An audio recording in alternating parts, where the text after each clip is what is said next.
Hello, hello, hello. How's everyone doing tonight? Another live stream. It's been a while, been a couple weeks.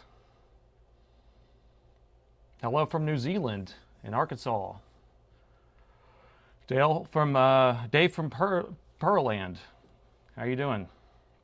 Hope everyone's staying cool. It is 107 degrees outside here in Austin, Texas. So it's pretty hot.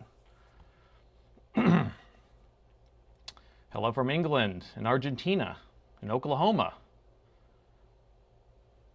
San Jose, California. Oklahoma City. Northern Canada. Germany. I was in Germany last week. Yeah, so I took a couple weeks off. We did a family vacation. We flew to Germany, went down into Austria, and then went down into Italy, and then went back around. We stayed in the Alps, so it was really nice. Hello from Australia and Indonesia, Ireland, Arkansas, Arkansas. How's everyone doing? So tonight's going to be fun. So we have, let's see, we have 3 different laptops I put there. Actually, I have tons more. Right now it's back to school season, so all these laptops are getting inundated with laptops being delivered and needing to be repaired. And but I put a few in here because one of them is an Alienware M18, and and I think Brian's his name. He's going to be in chat, and he requested to have it fixed live. So option number 1 would be somebody who's actually in chat. I have no idea what's wrong with his laptop. I haven't even looked at his sheet to figure out what the issue is. So let's see. And the second one is the Area 51. And I actually got in 2 different Area 51s in the same day. This one's an Area 51 R2, and I don't know how much people know about these Area 51 machines, but they have 2 power jacks in the back, okay? Because the thing uses like 500 watts, 500 something watts, so you have to use like a 330 and 240 or something like that. And one of the DC jacks on the back, or power jacks in the back, actually shorts out, but the other one doesn't. But the laptop turns on, but it's staying at like a lower speed. So it's probably just a short on one of the power input, like a capacitor or something like that, or a MOSFET, low side MOSFET or something like that. Brian's laptop. Let's see if we can. I'll pull up the paperwork to figure out what Brian's laptop is. Oh, Brian, has a power rail failure. Oh yeah, so you're getting like a 3.5 error. Yeah, that'll be a good entertaining one. And then the last one I have on the list is an M16. So the M18 R1 and M16 R1, both of those are on the list. And the 16 R1 and M18 R1 actually take the exact same motherboard. So if we look at the M18, we'll actually know what the M16 looks like. This is on the R1s on both of those. And the issue with this M16 is that it doesn't detect the charger. So you can plug in the charger, it turns on the laptop, but then the AC adapter, like in the BIOS, it will say that AC adapters cannot be determined, so it can't communicate. So the PSID line is damaged somehow. So the customer had originally brought in the laptop. This is, I think, a local customer maybe, I don't know. Had brought it in, and the DC jack was damaged, like actually shattered. And so I had one of my techs, he just changed out the DC jack, and then it still did not detect the AC adapter. So what probably happened is it shorted the 20 volts to the PSID pin. We probably have something burn on there. So, but everyone cast their votes. We got 200 people watching right now, and how many votes do we have so far? We have 124 votes. So cast your votes. And let's see. It's a sunny day, sunny day. Is anyone in the 100-degree? I mean, I said I'm 107 degrees here right now. So what is that, like 41 degrees C or something like that? I mean, it is hot. Let's see. Oh, okay. CB Studio says I have an M16 R2, which is quite good and able to train AI models with it, with the 4060. Yeah, we worked on an M16 R2 a few live streams ago, actually. And it's a different animal than the M16 R1, totally different. Whoever was in that live stream a few weeks ago or a month ago, whatever it was, when we opened it up, we realized that the motherboards were completely different, and they were kind of a different setup. It almost reminded me of like an XPS motherboard. Okay, oh wait, we have Douglas has 108 degrees in Oklahoma. We got 109 in Phoenix, but Phoenix, you know, it's a dry heat, right? Dry heat. In Arizona, 110, dry heat. I think our humidity right now is like 60%, so it's pretty hot. Your first Dell was an Inspiron. Well, I'm sorry about that. Inspirons, you can buy higher end Inspirons or lower end, and so a lot of times those things are made of plastic, and so they break really easy. But they are cheap, so you can just. A lot of times I think of it, Inspiron as like a disposable laptop. You just replace it every 2 years, and then you don't pay that much. So over the long run, you're basically paying the same amount as like a high-end machine that will last you many years. Florida, it's 100 degrees. You're getting the last blast of summer. Dave, you're getting the last blast of summer? Yeah, our summer lasts until about October 15th usually, somewhere around there. It's still in the hundreds. 100 degrees, 70% humidity in southern North Carolina. All right, 79, it's sunny in Vancouver. That sounds marvelous. Yeah, so like I said, I was off for the last 2 weeks. I went and I flew to Europe, and the weather there was great. I mean, Italy, we had a couple days in Italy that were really hot, like direct heat, feeling like the sun was just like right there on your head. But other than that, it was great because we were up in the Alps, and so it was nice and cool. Question, issues worried, let's see. Question whether there's issues to worry about the M51. Let's see. Sorry, it's moving so fast the chat is. I'm trying to read it here. Have travel, new thermal paste changes, but any common issues with them? So I mean, the Area 51 machines, I've seen the main issues I've seen with those is that the EC chips will go out on the boards, or they'll lose programming. So that's the only thing I've seen. At least the video card's modular, so you can replace that. And Dave, if you're asking where I am, I'm in Austin, Texas. Just to let you know, I don't know who you're chatting with, but 78 in Denver, beautiful, beautiful. Are we done voting yet? 157 votes, 263 people in the chat. Cast your votes for what laptop you want me to repair. So the first option is the M18. That's going to be Brian, who's in chat. He sent in his laptop. He requested for me to fix it live. The second one's going to be an Area 51 R2 there's 2 DC jacks on the back of that. One of them is shorted out. So it's going to be some sort of shorted component somewhere. Brian who's in chat, his laptop is a bad power rail, so there's going to be a short on that one. And then the last one's an M16, and that one does not detect the charger, so it's going to be a PSID issue. But that one doesn't look like it's even in range there. Nobody's really voting on that, but 58% of the people have voted for Brian's laptop. Oh man, let's see. Watching the live and working on Horton, reballing some Ryzens. You're reballing a Ryzen chip? Whew.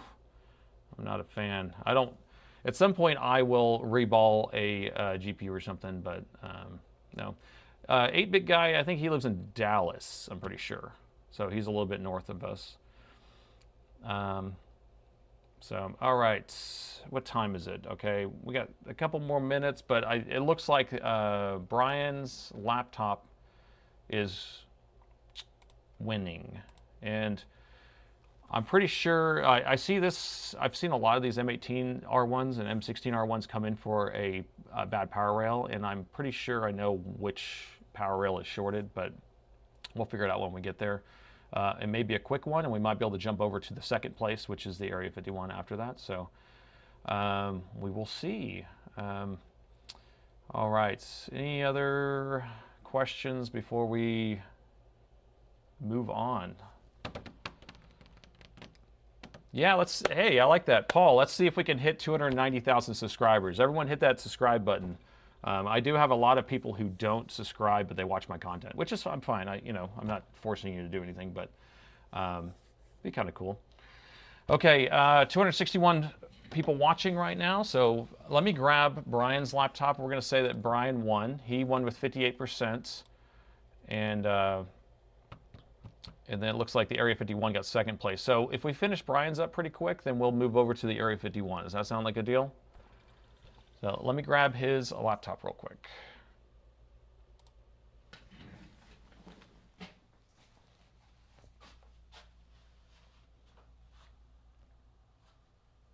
Where is his laptop? There it is.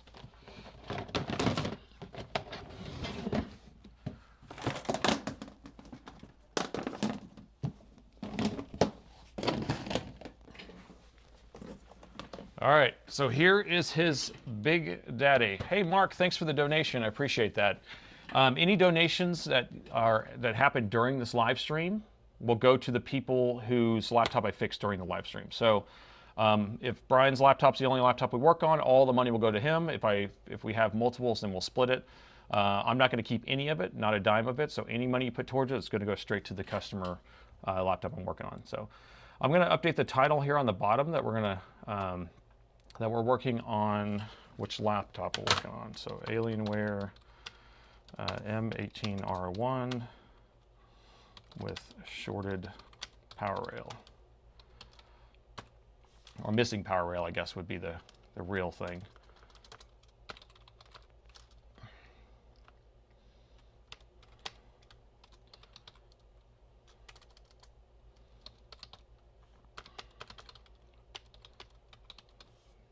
Okay.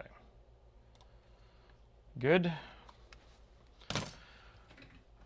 Okay, so we will get started here. Let's switch to the overhead. Hey, Pat, thank you so much. I appreciate you donating towards the cause of paying for some people. And John, you're kicking it in too. I appreciate it. And Brian appreciates it. We'll see. Oh, is it really late where you are? At 6 p.m., it's the best time for me to start, 6 p.m. Central. Our doors just closed. I had my employees walking out the door, locking up, and then I can start and the phone stopped ringing, so it's really the best time for me to do it. All right, so what we're going to do first, let's just open the lid here. Oh my gosh, these things are so huge, it takes up all the space. David, I appreciate it, thank you. All right, so we'll press the power button, see if anything happens. Nothing happens.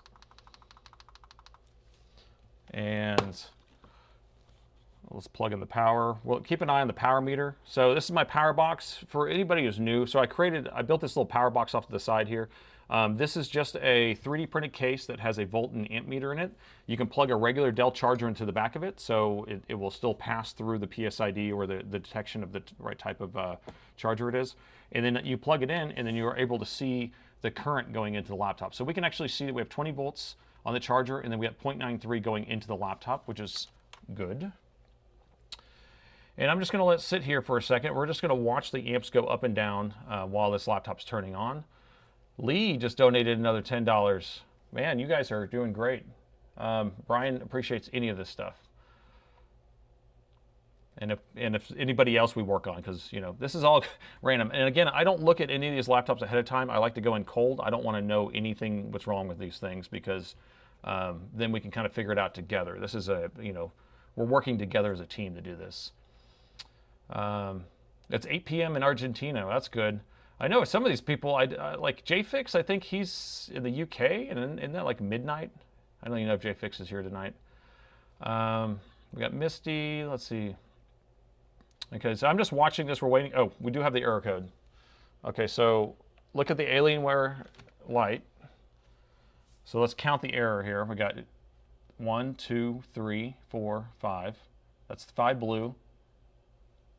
1, 2, 3. So 3 red, 5 blue, okay? So let me show you how this works. So we got a 3 red, 5 blue. Let me pull up the browser.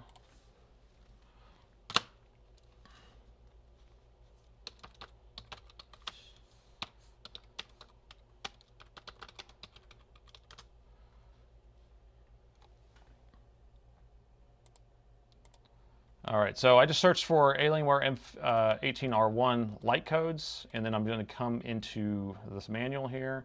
This will break it down and tell us what those light codes are. It's going to be red, then blue. So we go 3 red, 5 blue, means power rail failure. So it just means that one of the power rails on the board are not coming up, okay? So, or it's trying to turn it on and it can't.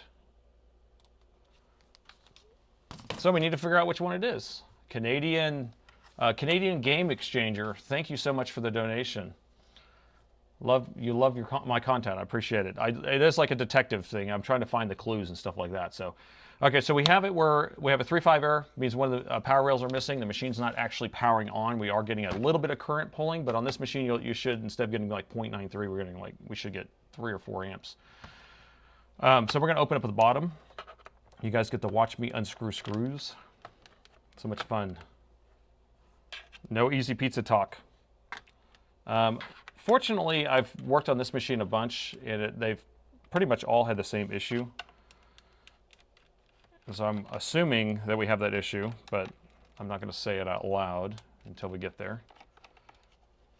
I work only on Dell laptops and Alienware laptops. That's it. So a little background about me. I've specialized in Dell and Alienware. My company I started in 2002 when I was 21 years old. And I stock pretty much every single part for every single model of Dell laptop that's ever been made. I pretty much have every single model of laptop that's ever been made as like a test machine. I buy out Dell's inventory, so they'll stock parts for a while, and then they need to purge their inventory because I don't need to keep it in stock anymore. And then they also will lease out laptops to companies, get them back, so I'll buy that stuff out. I'll buy all sorts of stuff from Dell, and then we go through. I have a whole team of guys that just go through and test every single part, and we repackage it, and then we sell it with a year warranty. Every single part that we're going to sell is going to have a genuine OEM Dell serial number sticker on it. We scan every single one of those. That's for your year warranty with us. And then we've been doing this so long that we kind of know the ins and outs and all the issues with every single machine. So we are kind of the go-to company. Anyway, so we have this open. I'm going to unplug the main battery here, and we can start probing around. There's really not much you can probe around on this side of the board, but I'm going to tell you something right now. So on this machine, there's a tendency of having a shorted power rail on here. Pretty much every single one of these that come in, I think I've only had like one other one that's come in with a different power rail shorted. And I'm going to tell you which one it is. It's this one right here, this inductor, and it's for the RAM, okay? So this is DDR5, which is a different animal than regular DDR4. So here's DDR4. Let's see if we can do it like this. So I want you to kind of look at the difference. If you look here, on the DDR5, there's actually a bunch of circuitry here, and on the DDR4, there's not. And I'll show you the back, see? And the reason why is because you supply 5 volts to this DDR5, and then it has its own circuitry to kind of divide that up and create its other power rails. DDR4, the motherboard supplied 1.2 volts to it. So I don't know, I'm having a lot of issues, I'm seeing a lot of issues with these DDR5 power rails shorting on this board. And so we're going to test it right now, and the easiest way to do it is we're just going to pull up our meter here. We're going to put our meter in continuity mode where we touch the probes together and it beeps. And we're going to touch this coil right here. This is going to be the 5-volt power rail that powers the memory, and if it has a short here, then we've figured it out already. That means we have a short right there. So we've already figured out what the issue is. And with this issue, I only need to pull the board out. So, hooray. All right. So what is shorted? Right there. I'll show you what it is, and we might be able to even see it physically with our eye, but most likely we'll have to use the thermal camera and do voltage injection. But it's really, there's a bunch of capacitors on there, or the bypass filtering capacitors that have an issue, or one of them gets cracked or something like that. And yeah, so we have to figure out which one it is. So let's get under the microscope.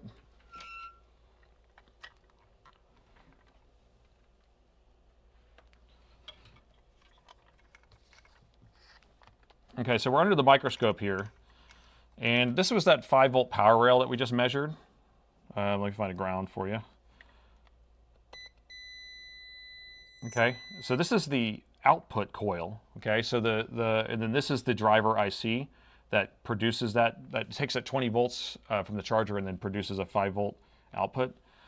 And so the inputs on this side Yeah, so this is the 20 volt input, and it's not shorted. This is ground on this side, but these capacitors go across 20 volts. It comes, and then this chip drives it, and then it comes out here, and then one of these, one of those, one of those, one of those, one of those, these are all on that same, all of these are on that same 5 volt power rail. So, one of those are bad. Which one is it? I don't know. But we could probably just zoom in and look, and we might be able to see one.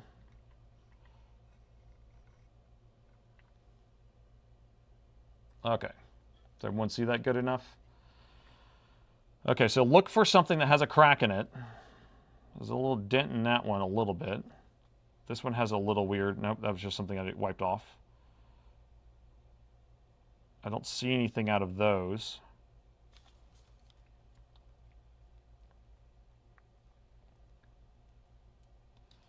What about these? So I haven't yet been able to see one of these have a crack in it. Every time I do this, I have to actually do voltage injection to find it and use a thermal camera. But maybe this one? Maybe that one? Or is that just like a flake of something? That's just a flake of something. So, or is the one next to it? Nope.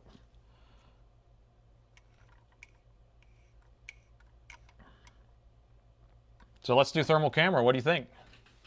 Let me get it set up real quick while I'll read your, get caught up on the comments while I'm booting this thing up here. It takes a second.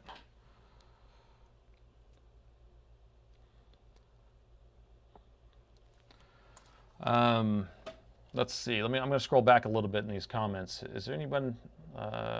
Your laptop's doing a random blue screen like 2 times a day. Hardware problem. So memory, it's either going to be memory or processor most likely, or the CPU. It depends what the blue screen is. So just saying blue screen doesn't mean anything. That's just like saying, I don't know, what would it say? Like your car just turning off? I don't know.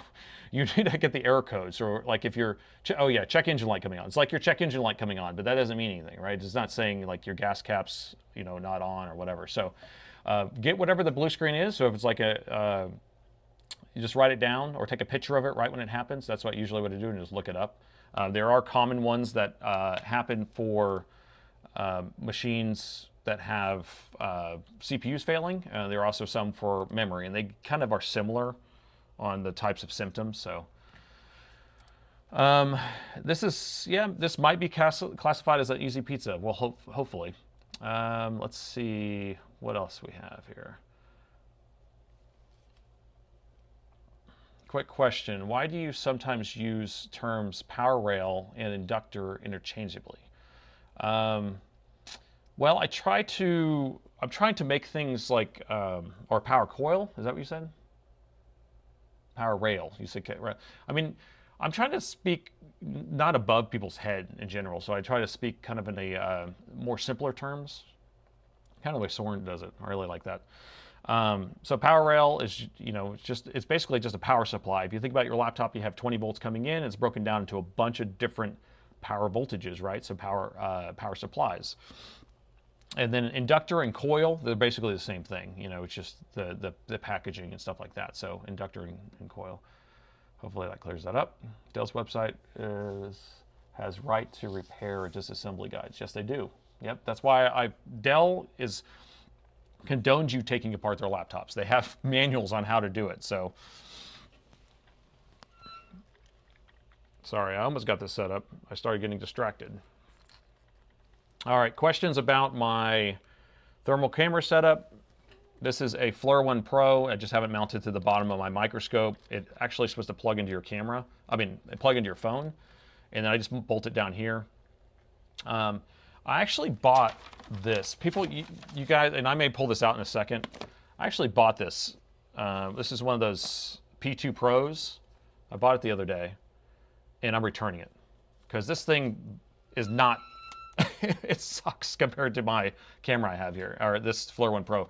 Now, the reason why I think I like the FLIR 1 Pro better than this only is an infrared camera. The FLIR 1 Pro actually has 2 cameras in it, and I wish I could show it to you, but there's 2 lenses. There's one that's a regular camera and one that's an infrared camera, and then it superimposes the images on top of each other. So let's see. So what you're seeing here, you see all the outlines? That's actually the secondary camera putting all the lines on there. So whenever I was trying to use this one, I was having a hard time getting, you know, the good outline of what everything was. Now they came out with a P3 Pro, and I saw NanoFix just did a review on it, and so I may return this and get that because it's only 30 bucks more to try it out, but I don't know. To me, I mean, this was like 260 bucks, and I don't think it's worth it for what I'm for replacing this one. I mean, this was like $400 originally. Okay, so what were we doing? Infrared. All right, so what's great about this, you see how we see all the lines here? You see this? Oh, before I determine that we actually have a shorted capacitor, let's make sure we don't have a shorted stick of RAM. I had this happen actually the other day, and it ended up being one of the sticks of RAM that were actually shorted. So we will test this. Let's do it like this. All right, so we have our short here, right? So I'm going to take out their sticks of RAM, or Brian's stick of RAM, and then see if the short's still there. It is. Okay. So that just makes sure that we're, we're on the right track. Now, any of these red spots you see that? Those are reflections. So I'm going to tilt the camera. I'm just tilting my microscope camera, and then they move around. So what you want to see is if you tilt it, if it changes, then you know it's not doing it. Switch to normal camera, okay? Yeah. Anyway, so I'm going to inject the voltage here. Let's do this so you can see it. I have this stupid short killer thingy, which I don't condone you buying, but I have it, and it's fine. This thing, you can't limit the current, but you can limit the voltage, and so you can just limit the voltage down.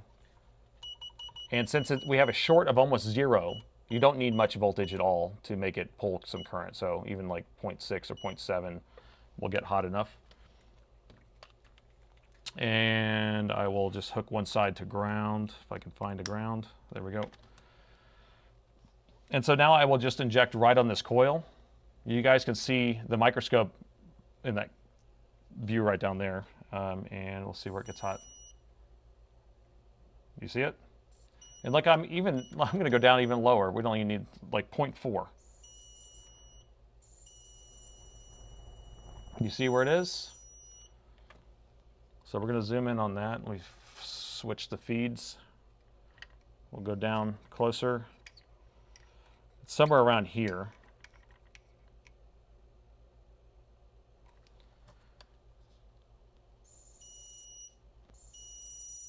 And do I need to know which one it is with the thermal camera? No. Oh yeah, the short killer beeps. That's what I like too. So it beeps anything over 1 amp, and it will beep louder the more amps are being pulled.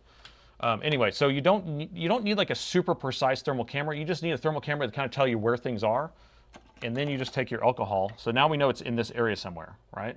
So now I'm just going to put alcohol in this area, and then we'll inject again, and it will tell us. Do you see which one it is? Now I can make it show up a little bit more if we put more current through it, but can everyone see it yet? Francisco, do you see it? Or Franco, sorry about that. I'm going to zoom in a little bit more, and I'll up the current for you. So now we're up to 0.6. Okay, ready? Do you see which one it is? Nope. Okay, Darren, get ready. There we go. So you're looking for the one that's getting dry. I'm going to put more alcohol on it. So just keep an eye on it, and I'll just keep tapping it. Now which one is it?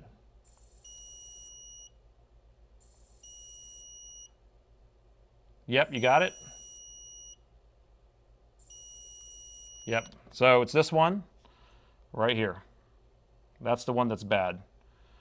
So all we have to do, now that we've determined it, so the thing about like the thermal camera just got us close. And even if you use this one, because everyone's like going to say, well, this one has a macro lens on it, so you can hold it like right up against it and find. I'm like, what do I need that for, right? We just need to get the general area. I actually have, this is one of the cheaper thermal seeks, and I put a macro lens on it.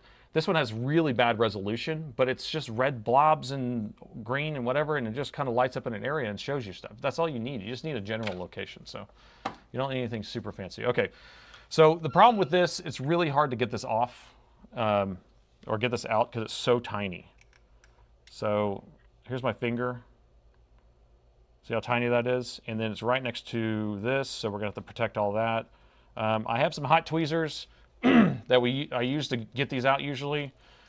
I'll have to use a combination of heat and hot tweezers at the same time in order to get that out. And so that's probably what we're gonna end up doing. Let me see if I can get this lined up in the right position. We can turn off all this other stuff though. Unhappy little cap. I like that. That's funny. All right, let me turn the board. So I need to get lined up where I can grab it. So here's my hot tweezers I have. So I have a, sorry, I need to clear my throat. Let me get a drink of water real quick. The soldering iron I have is a Metcal. I've had it for probably, I don't know, 15 years or so. Super expensive, probably $1,100 just for the power block. You can run a soldering iron off of it. You can run 2 soldering irons. And then I bought a pair of hot tweezers for it. These were like $280 or $350 or something just for these that attached to the brick. There's no temperature on it. You just flip the thing on and that's it. So it's, yeah. But I have no recommendations on any soldering equipment like that because I've had the same one for years. I've never used anything else. Would I buy it again? I would buy maybe the newer version. You can go on eBay still and buy this exact one with kind of a whole setup, and you're still paying $500 or $600 for it, and used. It's crazy. People hold on to these things. So it's a Metcal, M-E-T-C-A-L 500 MX or MX 500 is what I have. But to buy these hot tweezers, I mean, just so expensive. And so these were broken for a while, or because I had bought this system used years ago, and the tweezers never worked that well. So I just bought this set probably about 3 months ago. So anyway, so we're gonna turn this on. We're gonna need to use hot air with this. These motherboards are so thick, and so it takes a long time to, or it's hard to get it hot enough to be able to pull a capacitor off because the capacitor is always tied to ground on one side, which is the ground plane's huge, and then the other side's like a power rail. So to be able to get this thing off of there, it's a pain. Hey Gary, I don't want any Trump talk, all right? Thank you.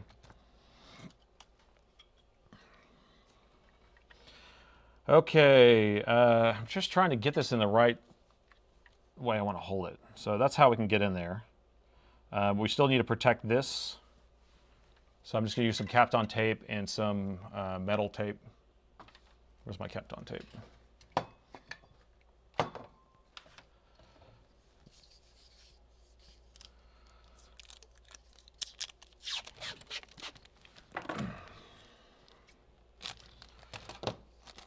So I'm just going to try to protect this stuff as best I can.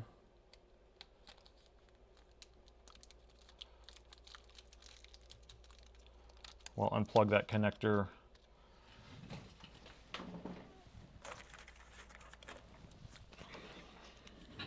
And then I have some of this foil. This is copper foil. I should use aluminum foil type of stuff, but foil tape, and I'm just going to put this on there to help block or shield some of the heat.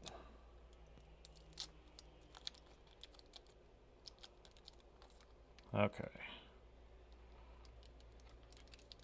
That's always been my biggest problem with working on this particular fault is like being able to protect all these connectors because they're always like right in between. Like whenever I have to do the ones down here, like you have both memory slots there and an SSD slot.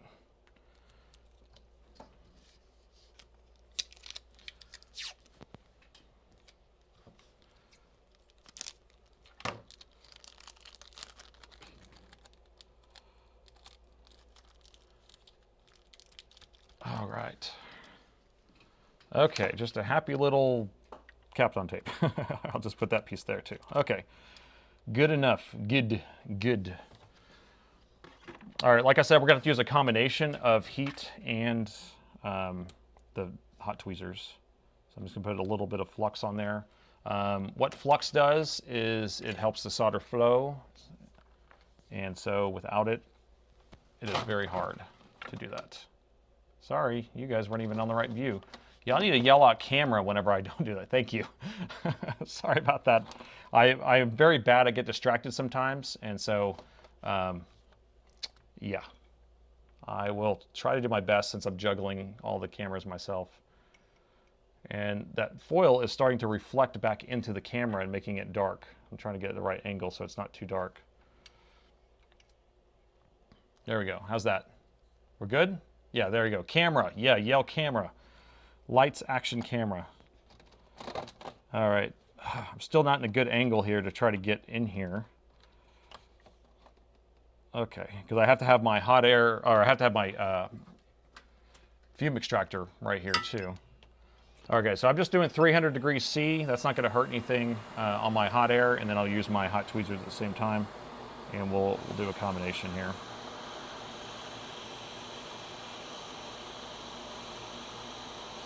So I can always get one side off. It's the other side I can't get off. And you don't want to rip the pad. It's funny, the one next to it looks like it's cracked. Hold on. Hold on. Oh, it's a hair. That's funny. Now I can see the crack in that one now. Yeah, that was a hair. Okay. False alarm.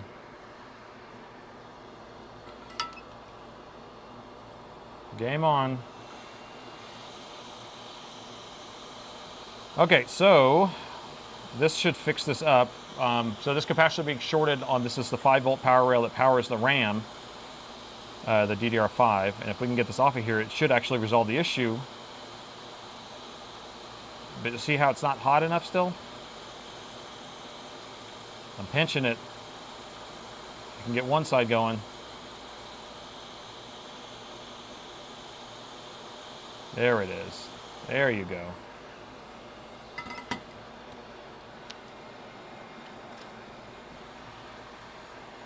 All right. Did I crack it first? I don't know. Low melt. See, the thing is, low melt is messy. If anyone's used any low melt solder before, ooh, oh my gosh. It's almost like mercury or something. When it has just a little bit of heat, it just gets everywhere. So I don't generally use low melt unless I really need it. Now, if you're just saying like 180 degrees C, that is a lower temperature, because this is going to be lead-free solder that's in here, and that's going to melt at like 220. And then what I usually use is 183 C, or leaded solder. Okay, I just wanted to do that while it was hot.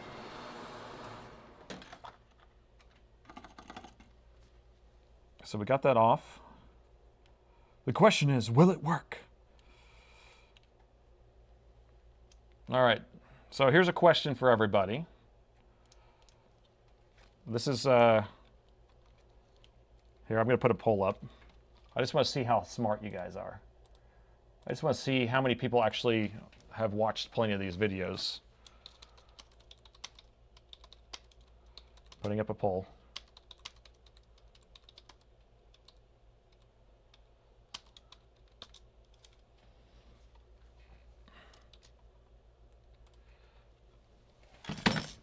Now, if you don't know what a cap is what I just took off. So this chip, I should just say chip or something like that as a generic term. So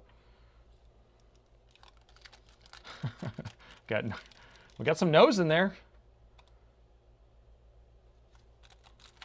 We got some nose in there. So I'm just going to peel this back a little bit so I can put some memory in there.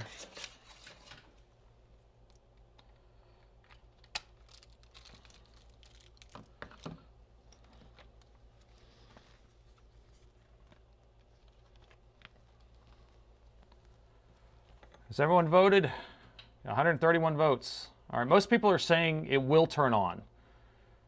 So does this laptop even need that capacitor? Maybe that's what I should have said. I didn't even check to see if the short was gone. You want me to check to see if the short's gone? I don't know. Maybe I should just turn it on. All right, I'm going to plug it in, wherever the hole is. Keep an eye on the power meter.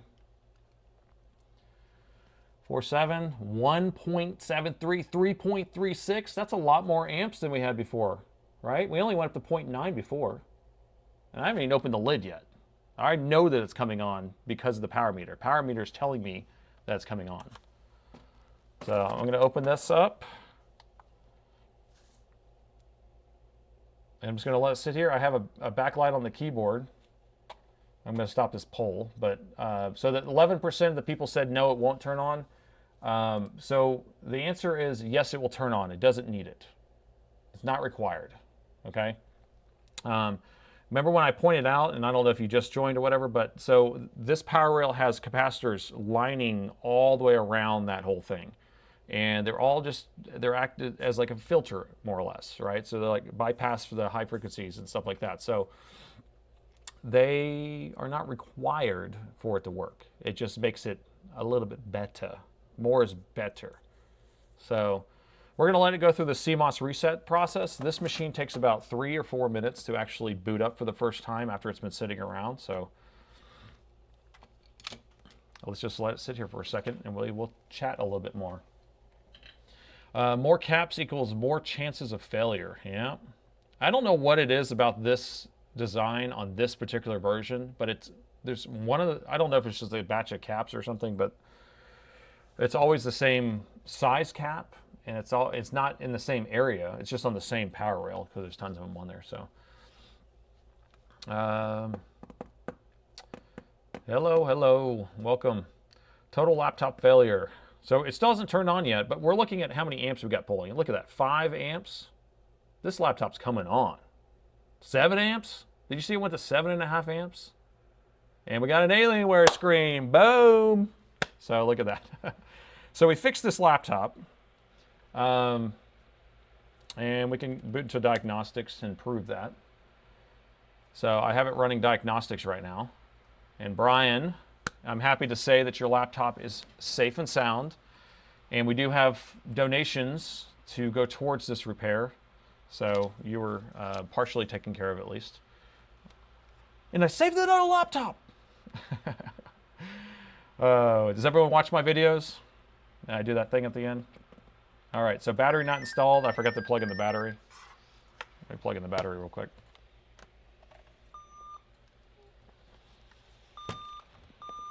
It's still beeping at me. Okay. What's annoying? Gibbler, what's annoying?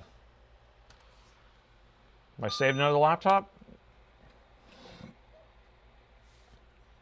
Which model is this? I have it written at the bottom as an M18 R1. So look down here, right there.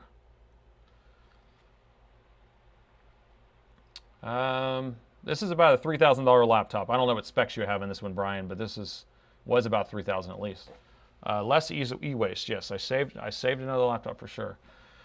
Will you leave the cap out? No, we'll put another one in. It's just a pain to put in there. I probably will not.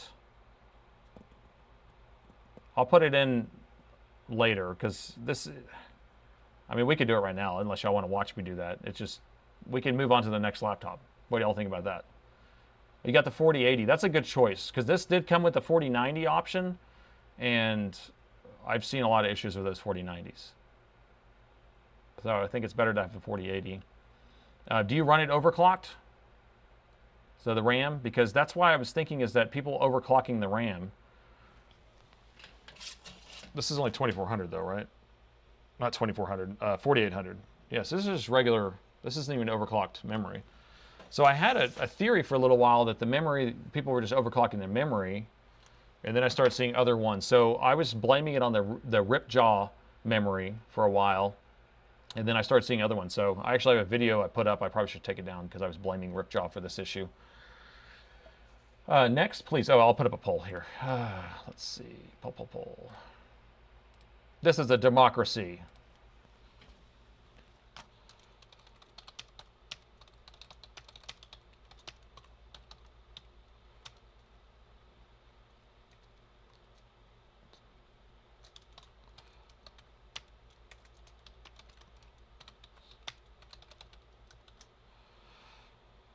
Okay.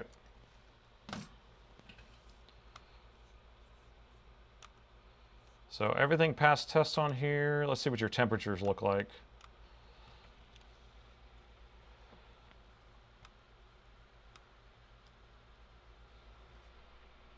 Your temps, why did the screen go dim? Your CPU's at 99C.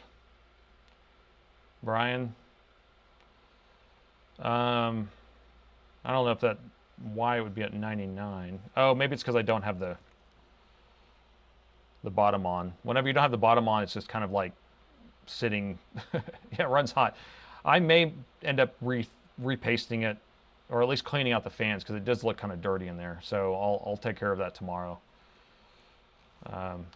Everyone, let's see. So we have some people, 18% of the people so far want to see me put a new capacitor on it. Sounds so entertaining to put a new capacitor in there.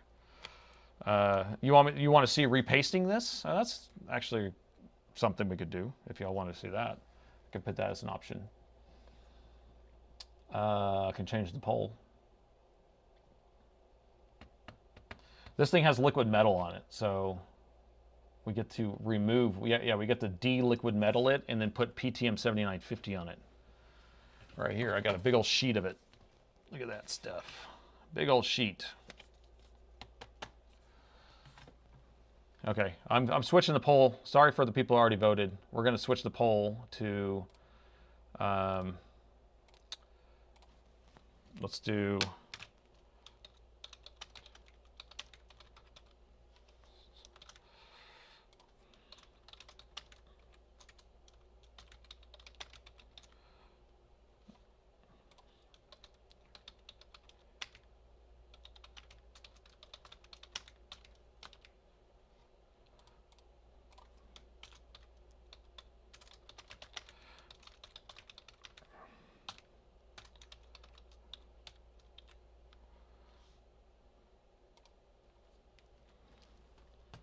okay, there you go. Democracy. All right, we got 600 people. Come on.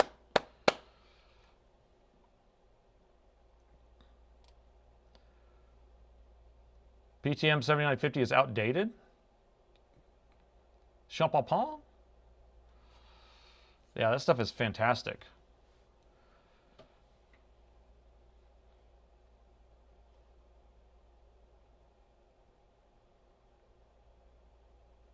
Sounds like the greatest technician, yeah.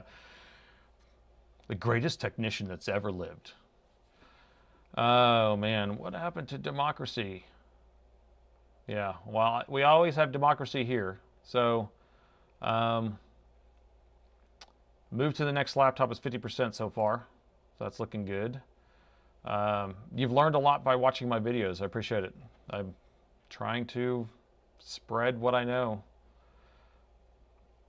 Why would liquid metal be used if a manufacturer knows it causes a problem? Well, I don't know. It's a lot of people actually like it. I mean, it works. It's supposed to work really well. It doesn't like dry up or anything like that. I've just only had liquid metal issues because they leak, or maybe they're putting too much on there. Because it really, you just need like a tiny little amount. Dell ends up mixing it with some thermal compound too, so it kind of like, it kind of holds it together better, I guess. There's a new model called PTM 7958. Okay. I haven't tried that one out, so I'll have to take a look at that. I don't know. Oh, Brian says it has PTM 7950 on it now. Now, Brian, if you've already put that PTM on there, did you take it apart yourself?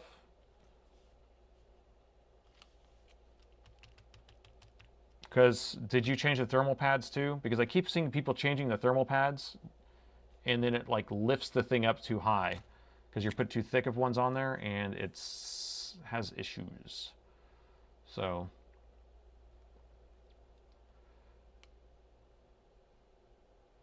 Dan wants me to repaste and recap. Well, Brian says it already has PTM on it, so I don't know if we even need to open it up to do that. It seems like it needs to be blown out a little bit. And maybe that's why it was hot. Oh, Brian! Oh, gosh, did y'all see that puff of smoke? There's your sign. Oh. Yeah, he changed the pads, huh? Oh, no, did not change the pads. Okay, so it just needs to be blown out, I think. That's probably all it is anyway. So I got 51% of the people want to move to the next one. I think that might be probably the best thing to do, and then we'll finish this. Brian, I'll put your capacitor back on, we'll blow it all out, and then I'll run tests on it again.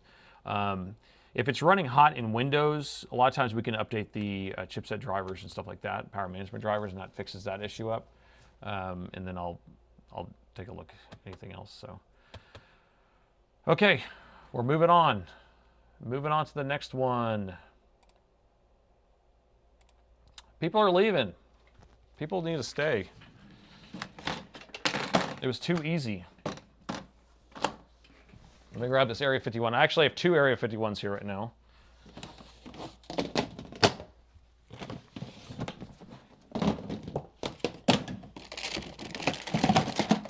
All right, so if you guys don't know what an Area 51 is, this thing is a mobile desktop, basically. And can we see this? Let's see.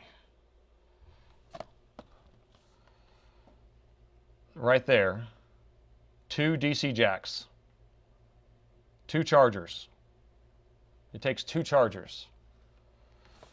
And why does it take 2 chargers? Because it needs this 330 watt charger and it needs a 180 watt charger. Yeah. So you plug them both in simultaneous and then you can go faster. So it works off of 1. That's how that works.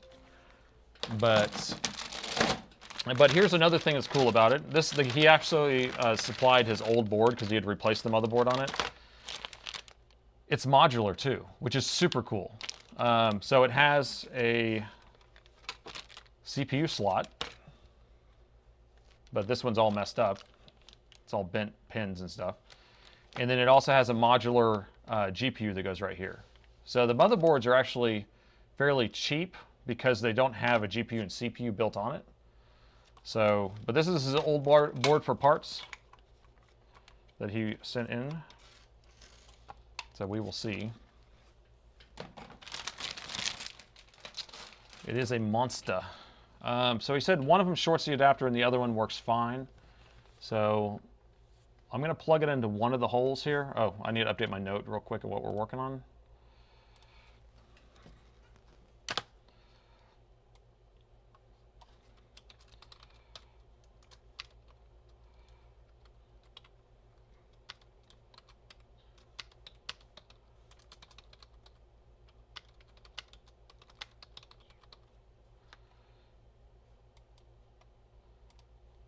All right, we're good.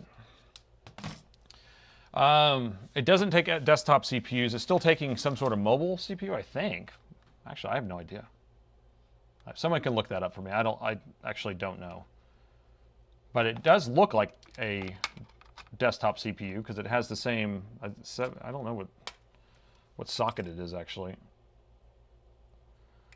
Does it give me the socket number?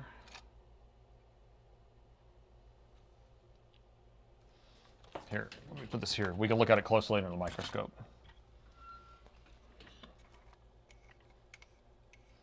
This thing's messed up. I mean, it's actually not that bad. It just has some paste in it.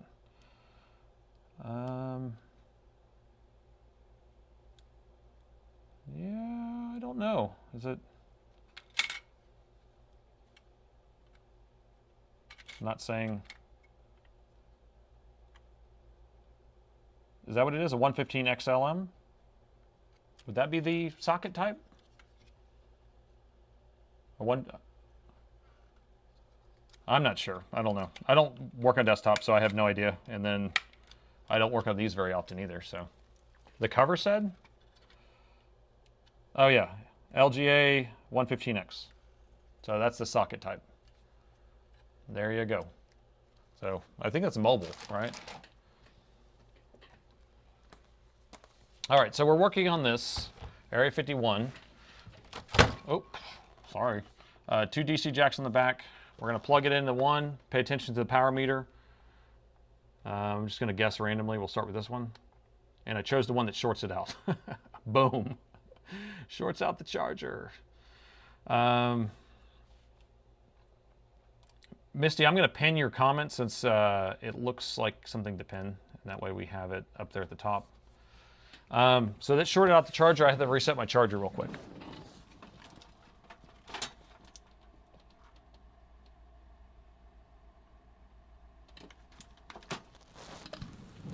Okay. So now we will choose the other socket. And the other one works fine. I just plugged it in, it works just fine. Hey, thanks for the donation. You said, what brand model laptop do you have at home? Me? So I have a XPS 9500. I have an XPS, or actually a Precision 5520, and then I have just a generic Dell box at home, like a XPS desktop. What is it? 90. Can't remember what it is. 70. It's like a 10th gen. All the machines I basically have are 10th gens because they're plenty fast. And then for my rendering computer here, I have a custom built that has a 13700K with like a 3060. Okay, so we have it plugged in. It is not shorting out the adapter in this hole. That would be hole number 2. Can you all see that? Hard to get the light right. And when I turn it on, it should turn on. What he was saying is that it would turn on and it will run off of that port, but it will run only at like 800 megahertz. So I'm not seeing any keyboard lights or anything like that, but we know it's coming on because the power meter says it's pulling 2.22. Although it's pulling that consistently, which is kind of not good. Usually it should be moving around. And when I'm pressing a power button, nothing's happening. That could be charge current, maybe. Let's try it again. Okay, so it's not pulling anything. It's just 0.04. Right as I open the lid, it goes up to 0.29.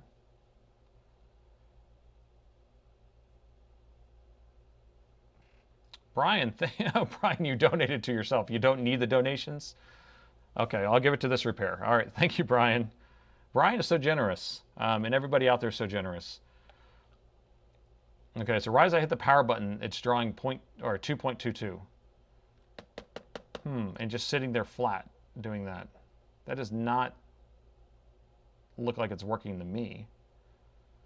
Now, I only have a 240 watt charger, so maybe I should plug the 330 in. Yeah, maybe I should do that. I don't think it needs the 330 just to come on, but we'll try it. Okay, let me plug in his 330 real quick.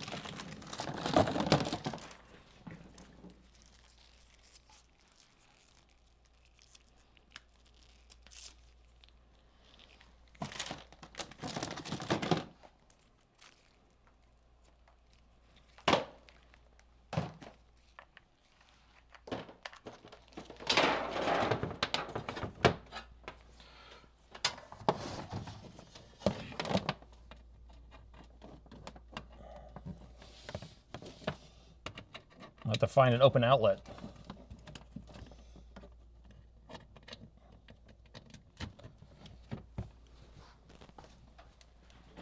Okay, that was a trek. All right, so again, what I was saying is that it's actually super convenient. So my power box, I can just plug his charger right in the back of my power box, so we still get to use it. So now I just plug his charger in. And so now we're running on his 330 watt charger, but still going through my same power box there. So now if we power it on, I want to see if it does anything different. Okay, so it jumped.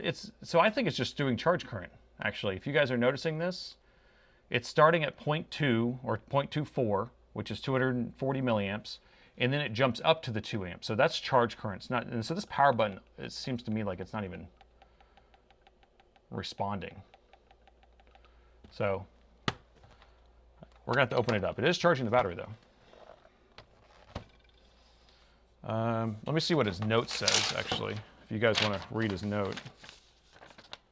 Looks like it's a book.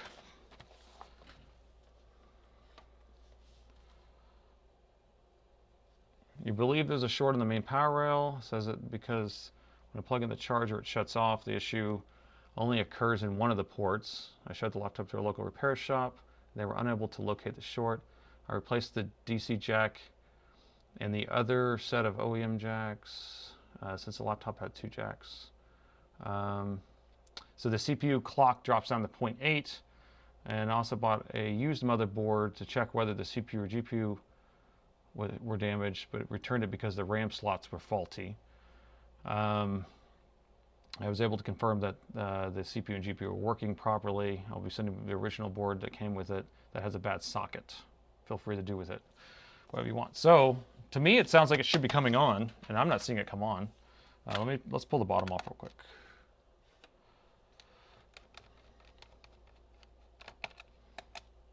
All the lights just dimmed in Austin? What?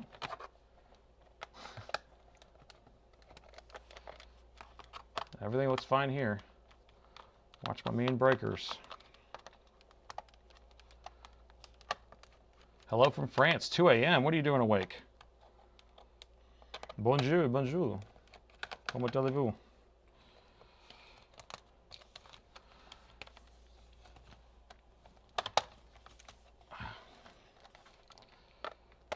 Yeah, it is super hot outside. I wouldn't be surprised if there's some sort of power issue. Oh, that's what you were saying whenever plugged in the charger. Oh my gosh, I was so slow to get the joke. Oh my gosh, that's hilarious. All right, bottom's open. Take a quick look around. We have here's the main battery.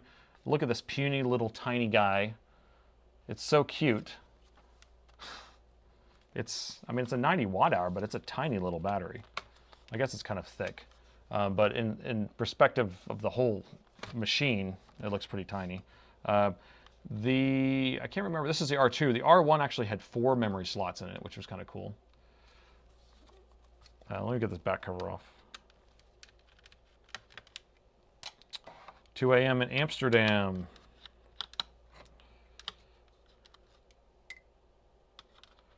This is a genuine battery. The serial number sticker looks a little weird on it, but this is the way that they're doing it for these Alienwares. You can see the Alienware logo there. So they have it just like that, and then they changed the sticker on it for some reason on these Alienwares. I don't know. It does look a little fake, but it's genuine. The screws are already out of the back here. The Tron lights are already unplugged, or one of them is. See if I can get this back cover off. So another Tron light. There we go. Can't really access anything from the bottom. I don't like that. I'm not a fan. Not a fan. Where's the battery plug-in at? Over here. So the battery is charging, so it is working through that one slot.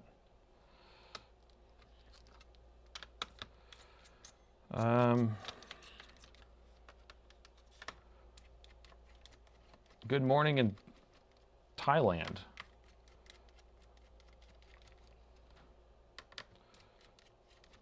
"8 p.m. in New Jersey." Yeah, it's 7 p.m. here.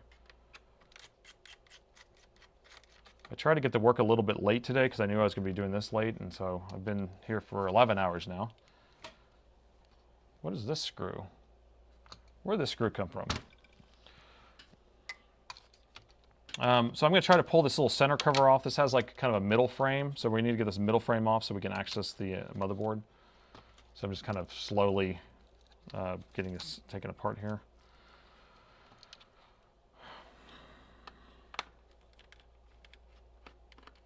Darren, you think my channel's getting popular? Well, I hope so. Put a lot of work into this. I hope so. These weekly live streams are fun. I actually am enjoying them. I hope everybody else is enjoying them. I'm trying to offer something that nobody else is offering. Oh wow, this thing is actually really heavy. That's crazy. So it's thick, so it looks like it has, this is going to be a pair of cells here, a pair of cells there, and then a pair of cells on the back, so we have a 6 cell. So that's what gives it that 90 watt hour, is pretty thick. Yeah, so last 2 weeks I didn't have any streams because I was on vacation. I was in Europe driving a car everywhere. So much fun.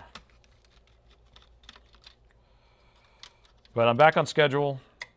I have a video. I got more videos coming out this week, or I'll do one probably on Friday or Saturday, and then we'll do another one on Monday or Tuesday. Probably I try to do a video earlier in the week, later in the week, and then do the live stream in the middle of the week. All right, so here's this massive, massive heatsink. It is girthy. So we have the video cards right here, the GPU, and this fan is mainly, I guess this fan actually only goes to this. So this is the GPU fan, and then this CPU's fan has this big, thick hunk of metal that goes over the CPU and comes around over here. So I'm going to have to pull this off in order to access this stuff.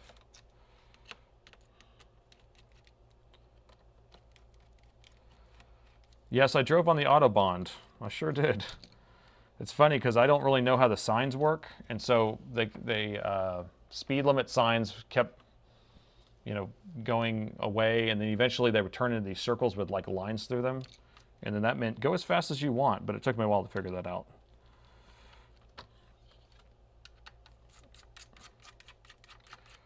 Frank, I'm glad you're enjoying the live stream. Thank you for being here. Thanks for the support. How bad is Musk pollution? Autobahn is overrated. Yes, it is, because there's so much traffic. It was just like I-35 is what it looked like to me, which we have going through our city. I mean, at least you could drive. You could, I think on the Autobahn when there was no speed limit, most people were going about 120 kilometers. So, kilometers per hour. 130 maybe.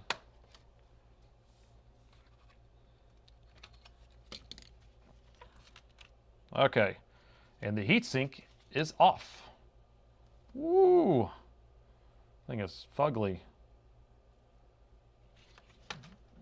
This crazy looking pads.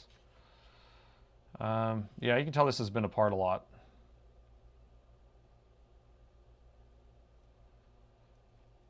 You guys like it? Where in Italy did I go? I was in the Italian Alps. So I went to Germany, went to Munich, and then drove down to Salzburg and Innsbruck. Stayed there for 3 days, and then went to Bolzano, Italy, and then another town in Italy, and then drove up to another town in Germany in the Alps. I don't remember all the names. But I swear, and then we went to like the Disney castle where Disney was modeled their thing off of, and then we did the Sound of Music tour in Salzburg. Because like everyone, my family, everyone has watched The Sound of Music a lot, so very much into that. I'm trying to figure out, should I take this video card off or not? Let's just look at this circuit real quick. So the DC jacks, there's 2 of them, right? So we have 1, 2, and so one plugs in on the bottom of the board, one plugs on the top, and then we have our power circuitry. This is going to be our power management chip. There's 2 of them. Or I can't remember if this board has 2 or 3 power management chips. Oh, well, we have a board right here.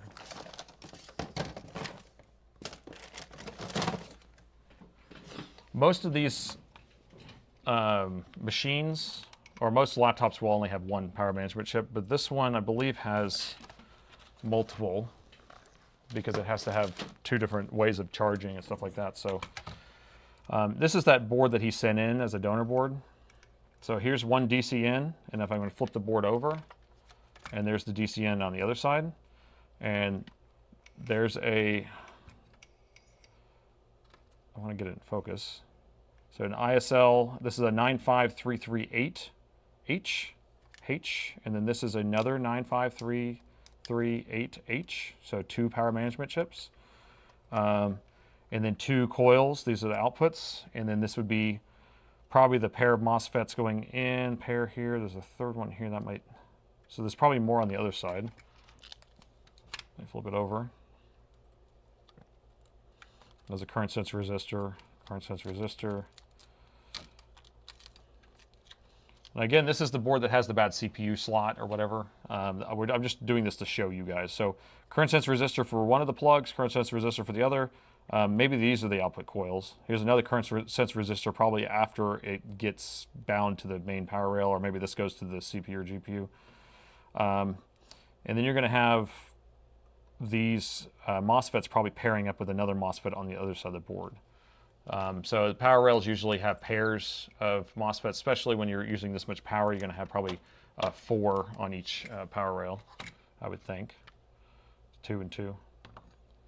Because we have a pair here, so I would assume we have a pair on the other side, or maybe it's these 2 and then this one and another one on the other side. But so let's figure out how this one is shorted.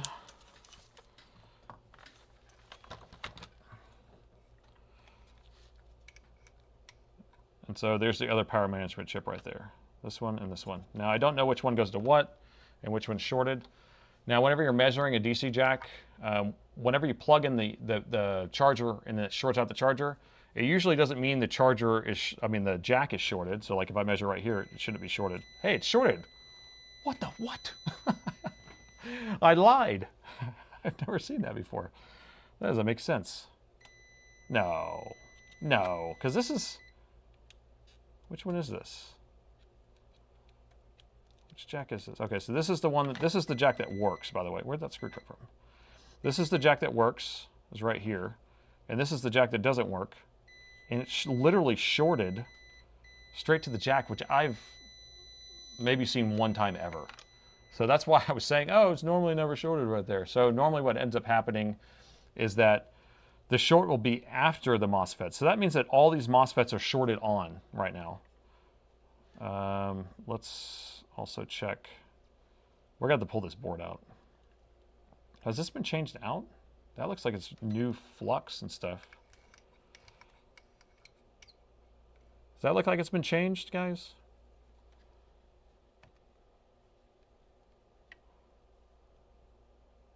It does. And I can't remember how this one works. Where's pin 1 on this chip? Where's the pin 1? Let's see, pin 1 on this one. I can read better. Pin 1's in that corner. So it's over here. So this is the 20 volts coming in.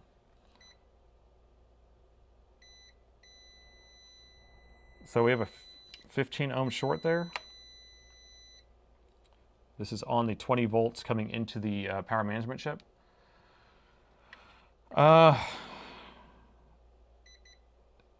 This is shorted too? This is pin 1. I don't know. I want to take this chip off. How is this all shorted over here? And if it's shorted going straight in, yeah, I don't know. It sounds like we might have a weird something going on with that chip. JFix is here. How you doing? Oh man, what's going on with my mouse? Let's see. I think I should just take the power management chip off, get that out of the picture, because if it's been changed out and something, yeah, I think it's under the chip or something. Because that's strange to see it shorted. Let me measure across these two. Those are shorted. Well, these are in parallel, right? So we have, these are bound together, and then the outputs are bound together. So these are in parallel, and that's shorted. And then it's shorted across to the gate and drain are shorted also. So if all of this is shorted, huh. All right, I'm going to take this power management chip off. What do you think? Sounds good to me.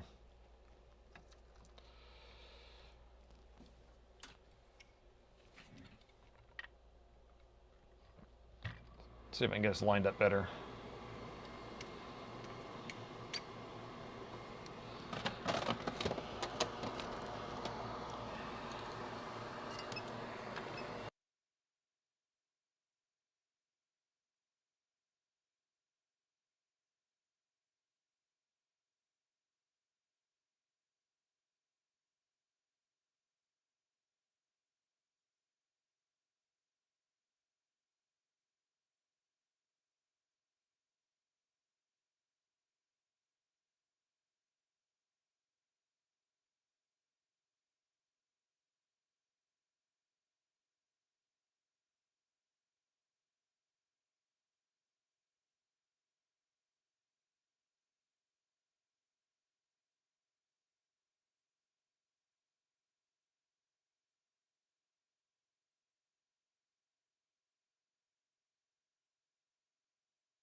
All right.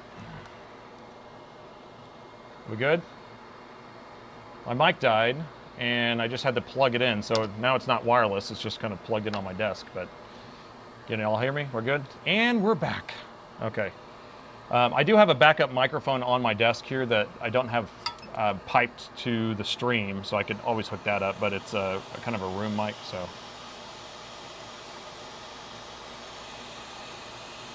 I'll just have to remember that I'm plugged in, so I can't just walk around.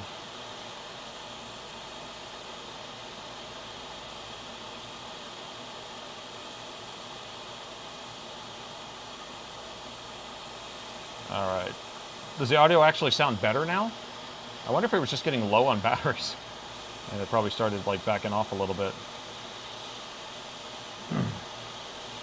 I tried to remember to charge it before the stream, and I had it plugged in for a while, but not long enough. Oh, it's clear. Okay, well, I got to remember that. Wow. Okay, well, all I did is just plugged it in, so. Okay, well, that's good to know. Okay, so we have the power management chip off. And we'll set it right there, happy little chip. Okay, I want to see what's going on now that we have that off of there. So these are still shorted, which is okay. Now, and that's still shorted. So this is still shorted to ground. This is still shorted to ground. So I'm starting to think that we have a low side short, but I didn't think this thing even uses high side and low side on this power rail. So kind of the way it works on these, usually on switching power supplies, you have a set of, well, you can have one MOSFET on one side, one high side MOSFET, one low side MOSFET, and then a coil going out. And then the 20 volts will come in here. It will pulse that one with a square wave and then let out like a lower voltage to, so it will reduce it down to 12 volts or something like that. But this machine should be running at the full 20 volts. And so usually they just have it where they have a pair of MOSFETs kind of fed together, and then the full voltage is going through and it doesn't go out. But, maybe it's a low side on the battery charge circuit. That's what it is. Okay. Let me take this out. I'm going to have to pull the board out because all the stuff's on the other side of the board. But so on the battery charge circuit, you'll have a high side and a low side. So you have two MOSFETs like this, and then the charge coil will come out here and go to the battery. And if it's shorted straight through this one and straight to ground, then it basically is a wire straight to ground. And so, you know, we could do the thermal camera or something and it will tell us which one it is. But the fact that we have these two coils shorted, then it's shorting over to the other one and shorting straight to ground. I mean, that's a long path straight to ground, but it's going through a bunch of MOSFETs. So we're changing out a bunch of MOSFETs in this one. Is everyone excited? Is everyone excited? Oh my gosh. This is going to be fun. Okay. Well, while I'm unscrewing, I will try to read your notes here. Did you want me to unplug the cable? Should I do that? I mean, yeah, I guess I can do that. Well, the DC jack's unplugged now. It's still shorted. So, still shorted all the way to the jack. More unscrewing. I hate watching people unscrew stuff. It's the most boring part of this. I wish I could just snap my fingers. Today I handed off some stuff to some people. I said, here, take this apart for me. All right.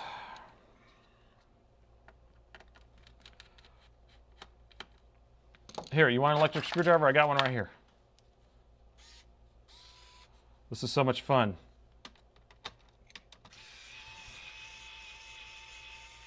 Does that make it faster?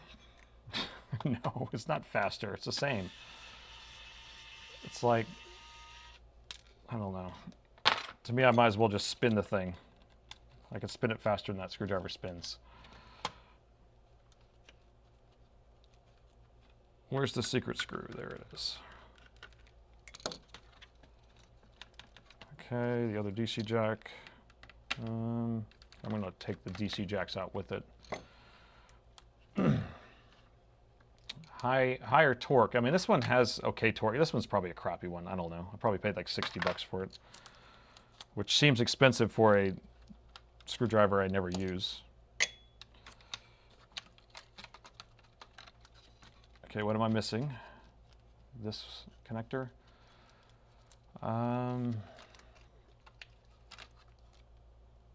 Speakers, this cable. Yeah, I don't get carpal tunnel. I get that my shoulders hurt. Oh my gosh. From doing this, because the desk has to be high enough, I have to have my microscope located here. I'm always like lifting my arms up like this, and so my shoulders start to hurt. And the motherboard is out.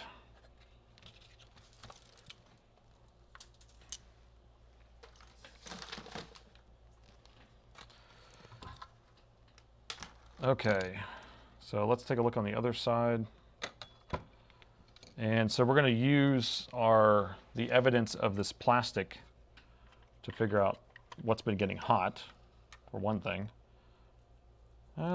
Sometimes you can see like if this is melted, and it will tell you which component's actually bad, but those are just kind of the squares that, I don't know, tells you which direction this thing's supposed to go. Oh no!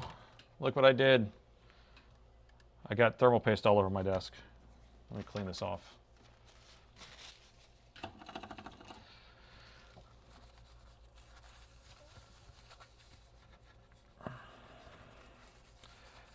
Yeah, the adjustable height desk, I don't think will help me. The chair, I adjust my height to my chair, but I have to adjust the height to the chair to the microscope, and then the microscope's adjusted to, I mean, maybe there's a way of like adjusting the combination of height. I don't know. And I always end up using my microscope kind of at a tilt. I know a lot of people have probably noticed this. Let's see if you can look at it from a side view maybe. Let's see. I do it like this a lot, where it's tilted, and that's two different things are happening here when I tilt it. It's reflections going back into the camera lens or into the microscope are less whenever you do it at an angle, and then it also just kind of lines it up in my eyes better. But if I do it where it's straight down, this is straight down right here, I have to kind of be on top of it, and it's really uncomfortable. So that's why I do that, if you're wondering.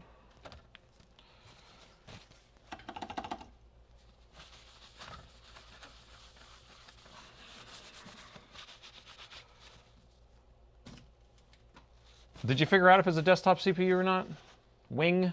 Because we were trying to figure out, I know we figured out what socket it was, LGA 115X.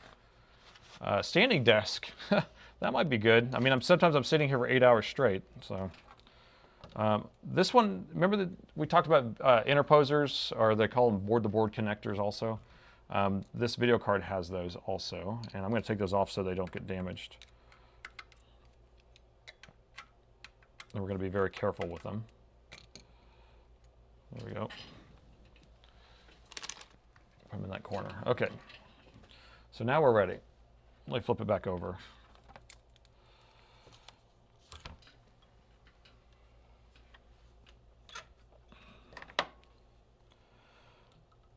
Oh, wrong side of the board. Where's our board at? There we go. Right here. Okay, so this is the one that works, apparently.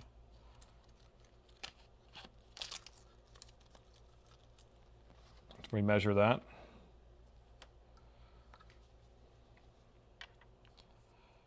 Oh, you want the SL number, Arnold?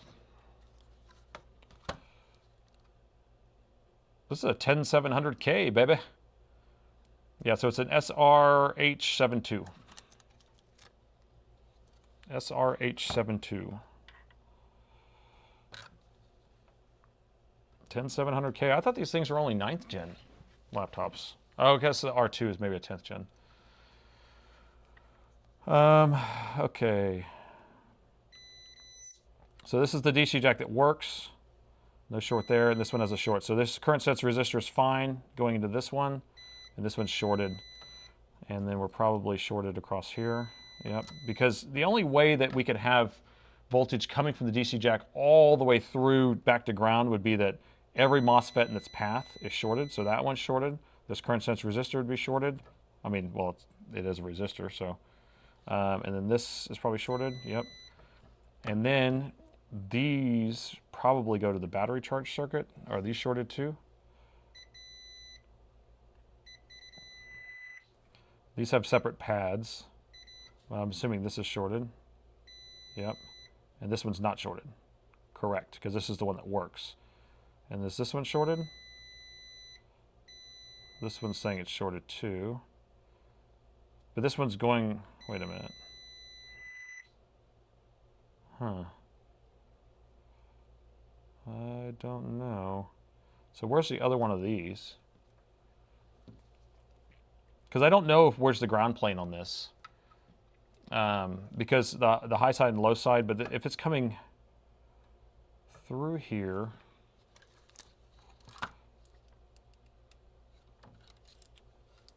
I've got to figure out which way this is going.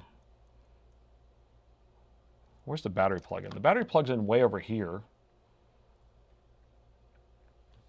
So would this be a battery charge coil? Here, let me see if we have a schematic for this guy. Give me a second. I might have the schematic for this dealio. Area 51. Area 51.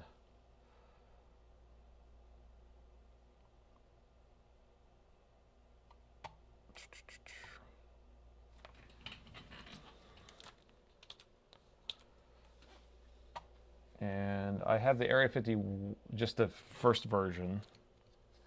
I don't have R2. This is a LAJ 102P. Yeah, I don't. All I have is the G881. Let's see. It's like going to be different, but it's maybe not that far different.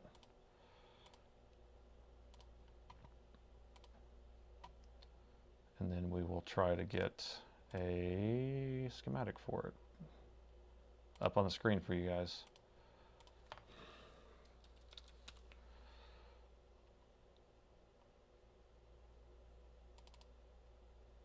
Okay, cool. And sorry.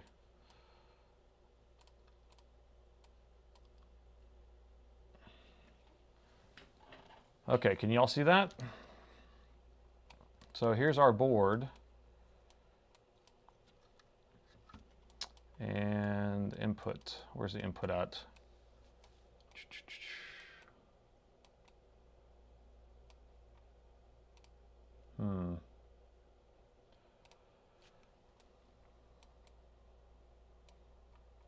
Right here.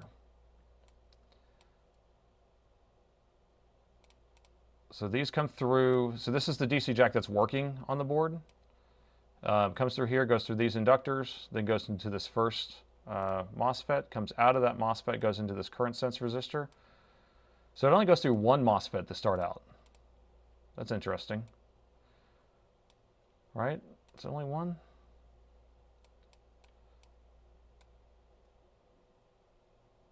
I'm only seeing one. And then it comes out of that, goes into a current sense resistor, and then goes to that coil. And then that goes to the other charging, okay, to the charging MOSFETs. Okay. So now we're just going to look at the other board, the other connector, which is on the other side of the board. It's on this side. Wait, is that the one we just did? So that's the one that is the correct one, or the one that's working. So the one that's not working is on this side. Okay, here we go. So ground, and then this is our positive. So that right out of the DC jack comes through, and it goes to the other side of the board to these inductors. And then out of those inductors, it goes to this MOSFET first, and then comes out of that to that current sense resistor. So if we look at what we're looking at, it goes to these inductors out of the DC jack on the other side, goes through these inductors or coils or whatever you want to call them, and then goes into this MOSFET, which is only one of them, and then comes out of that, goes through this current sense resistor, then goes through this coil here, and then that goes through, we'll go back to the schematic.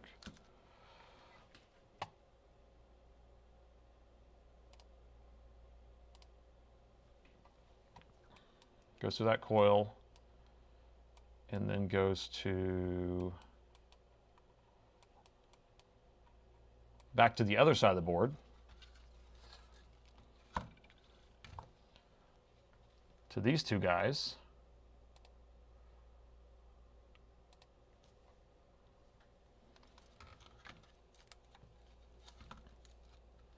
To these two guys. So that's where it goes next. And so remember, we measured short on these too. So we're going to need to replace those, both of those. And then it goes through this coil here. But is there a pair of them? Interesting. So it has like two sets of it. And then where's it go after this? So there's the power management chip, and then it goes somewhere else. Where's it going after that? Then it goes to this one on the other side of the board.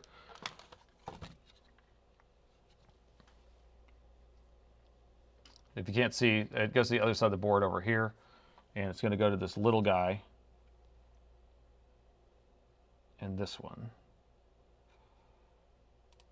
And then I guess that bonds it to the other side. So I think we just need to go through and just replace all of these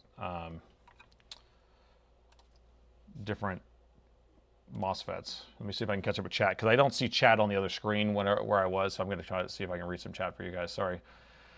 DC jack is disconnected. Yes, I don't even have it plugged in. I could sit on an exercise ball. That would help my back. Probably not. I don't know. I can't do that. Let's see. Separate graphics. Yeah, so I took the GPU off of here. The CPU is still in there. Looks like to be a hole in the right MOSFET. Now, which MOSFET are we talking about? This is dirty.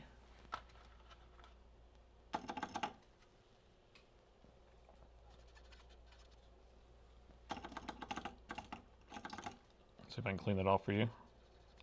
So this is just dirt or some sort of sticky stuff on here. But they are shorted, so you're supposed to yell camera.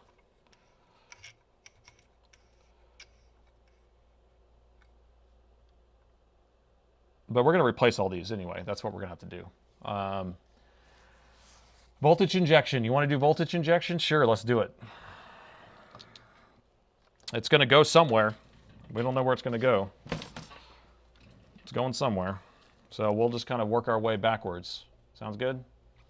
So since we know... so I'm going to measure the resistance again. And I want you to look at the resistance. And then you tell me how many volts we're supposed to put in there. So I'm measuring just right here on this coil. And it's measuring 0.1 ohms. So a tenth of an ohm. But if I touch my two probes together, I'm not even getting 0.1, which is funny. My point is that, there you go. It's the same. So basically it's a 0 ohm short. You may think it's a 0.1, but it's not. It's a 0 ohm. So we don't need to put very much in here at all. I'm going to put it all the way down to like, do you guys like to see the short killer in action when I do this? I'm going to put it down to something low, like a 0.4, because we don't need much. Here, can you see it? I want you to see it. There you go. All right, 0.4. Infrared coil. Is everything kosher? We can see everything. Ready? Here we go.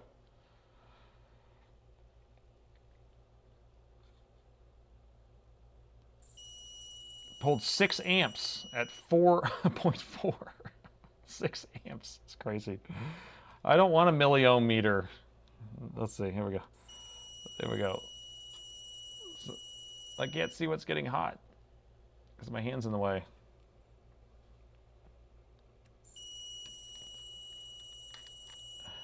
Oh no, my thermal camera got knocked. That's why it's like not pointing direction correctly. Okay, let's try that again.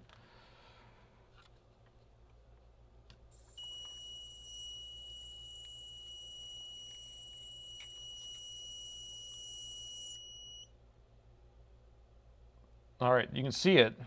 So if you look right at this MOSFET right here,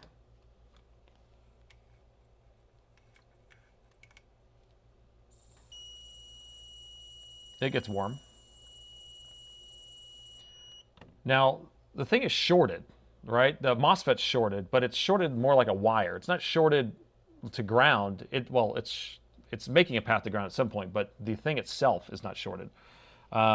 So if I took that off of there, the short, probably all of our shorts will be gone, but there's something probably past it. It's shorting through that thing, and that's why it's getting hot. So let's just take that off, and then we'll just systematically work our way around. We have that donor board, so we can just use that donor board to replace all these parts. So that's what we'll do next. Do you want me to flip it over? We can flip it over and see what's getting hot on that side too. If there's going to be multiple things getting hot, I guarantee, because it's trying to find its path to ground. Like here, I'll put it on the jack itself.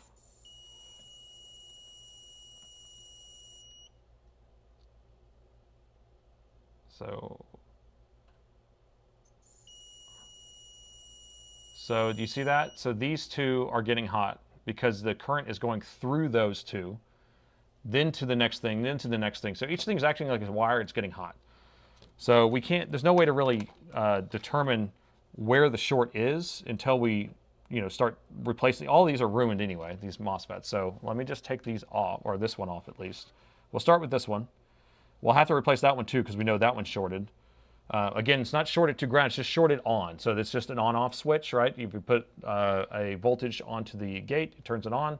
Take the voltage off, it turns it off, or vice versa, I think, on this one, actually. I think this one needs to be high, active high, to let it go through. But at this point, it's shorted on. So we just need to take it off of there, and it will remove that short. It won't allow it to pass through there anymore.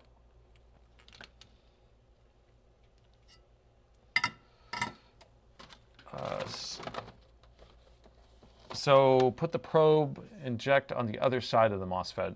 It doesn't, well, oh yeah, I can do that. Before I make this thing all hot, we'll put it here. I have some flux on here. So if I put it on this side, back to the thermal camera. Put it on this side. The MOSFET itself gets hot. Okay, now put it on the other side. Oh, it's even hotter. Is that ground though? That might be ground. Hey, let's go back to our schematic. You might be on to something, man. So that one's this one right here. Oh yeah, that is ground. So this one's shorted to ground. So this is our low side MOSFET that's shorted to ground. Boom. Without you guys, I wouldn't have been able to do it. So Arnold, you're right. That MOSFET is the one that's shorted to ground. If we replace that one, it should fix the short. But all those other MOSFETs are still shorted all the way straight to ground, or straight to that MOSFET when they're not supposed to do that. So we'll take that one off. That will fix that. And then we got to go through systematically and just measure each MOSFET and replace all the ones that are showing shorted. And then we'll probably put a new power management chip on there because I don't trust that other one. And then Bob's your uncle? I don't know. But I will take this off now.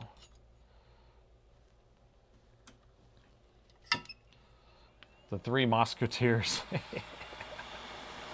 Oh my gosh, you guys are hilarious. Hilarious.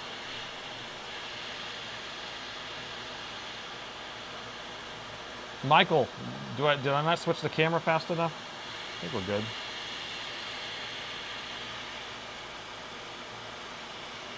$650 people watching this stream.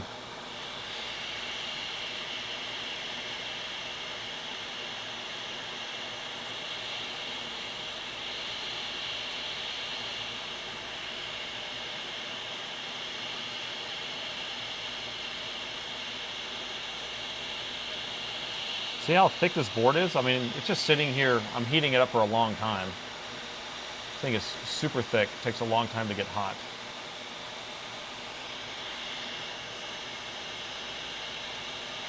There we go. That guy's off of there.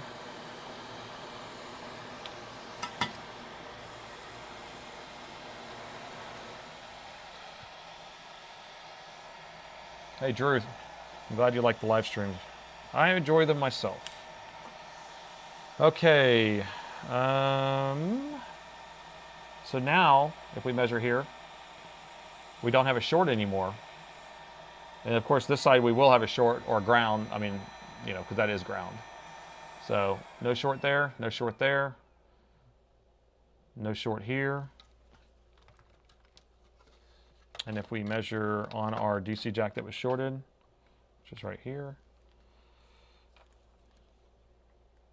the short is gone. Okay, it's all fixed. See you later. Have a good day. Yeah, but all these other components are still ruined. So what ends up happening when you have something shorted to ground like that, so that MOSFET failed, and then all the voltage went through all the other ones and blew all of those out too. So this one's shorted. See? It's shorted across, so it's shorted as a 0. So this is basically a wire. So if I measure from here to here, it's 0. And it's not supposed to be. Okay? So we'll need to replace that guy. Was this one, we've determined this one was shorted too? That one's fine. And then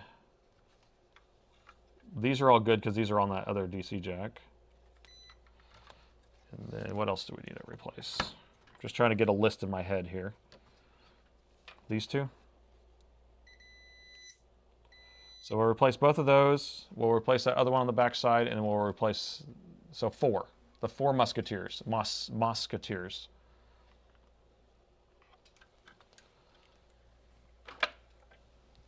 You've been binge watching my content? All right. Oh, it's funny because sometimes I'll watch, I'll like put one of my videos on to kind of just edit them or whatever, or to, because I have to go through and watch them and figure out like what needs to be cut or whatever, and I'll just sit there and just, I'll get mesmerized myself because I really, I enjoy fixing these things and trying to figure out what's going on with them. I'm going to take both of these off.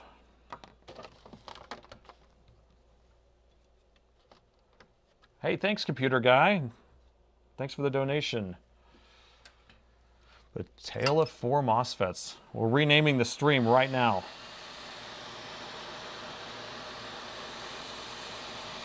All right, so we're going to remove both of these MOSFETs. Drew, thank you for the donation. How was my trip? It was awesome. Tiring. It was a go vacation. So renting a car, flying to Munich, driving to Salzburg, Innsbruck, inside Austria, and then doing the whole, you know, Alps thing there, and then going down to Italy into the Alps, taking cable cars to the top of mountains, and we went to 5 or 6 cities over a period of 2 weeks. We did this we did a Switzerland trip just like that, starting in France, driving all the way through Switzerland, almost all the way to Austria a few years ago with the kids. But yeah, we went on the Autobahn.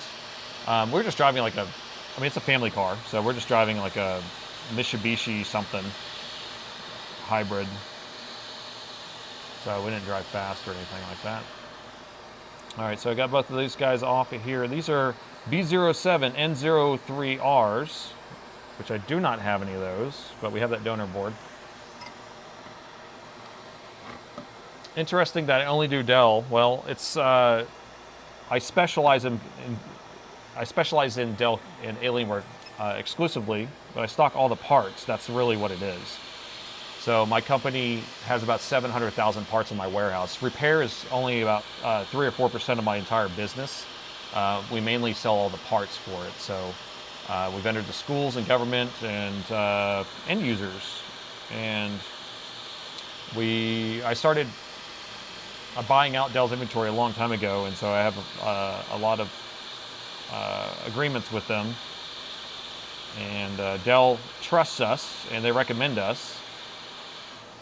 So that's why only Dell. Plus, it's better to be a master of one thing, because you know these shops that are like, we work on everything. It's like you're not going to be really good at everything, right? Would you consider me knowing exactly what I'm talking about when I'm working on a Dell? Now, put an HP in front of me. Never opened one of those up before. I'm sure I could figure it out, but would I know all the tricks or know, what to do if it's having, certain issues? No. So that's kind of the way that works. Right to repair. That's right. Dell's really good at right to repair. So they, put out those manuals and stuff like that. If you're getting a 3 amber 4 white, you just need to look it up. Whatever your model is, just type it in light code, and it will tell you what it is on Dell's site. Do you think a DDR4 RAM tester for a laptop is worth to get? I don't know. I've never used one before. Yeah, European vacation, 5 cities. You think you've seen it all? Yeah, the American way. Now we've done it a bunch. So we did. My kids are well traveled at this point, so we always fly with points, and so we build up our points and fly over. And so we've been. My kids they speak 3 languages. I don't even speak 3 languages, but they're completely fluent because I go to an immersion school, and so.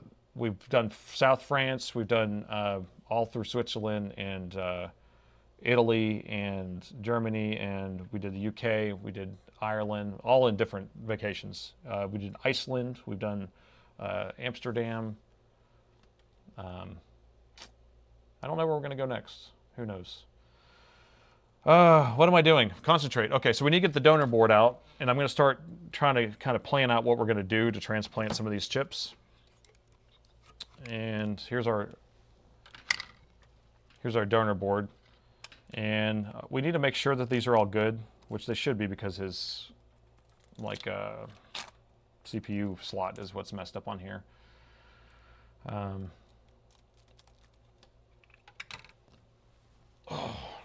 Yeah, I've never been to Russia. I don't know if I'm gonna do Russia. I think we were talking about doing Africa at some point next year or something. New Zealand would be great. Oh, we would love New Zealand. Maybe that might be on our next list. Australia, New Zealand, that whole area. It's a trek. And I do astronomy, so I've never seen the southern skies before. Whew, that would be awesome. I would love to see the southern skies. Okay, I need to prep the area here. So all these MOSFETs I took off, I want to put some of my solder on there with the leaded solder. And then we can pull these off and transplant them. Norway. I haven't been to Norway. I'm actually like a Norwegian, Scandinavian, partial. So that'd be cool. I mean, we did the Iceland thing, so that's kind of the closest to Nordic type of stuff we've done. Iceland was really cool, by the way.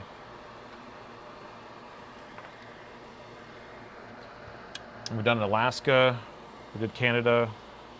A couple places in Canada.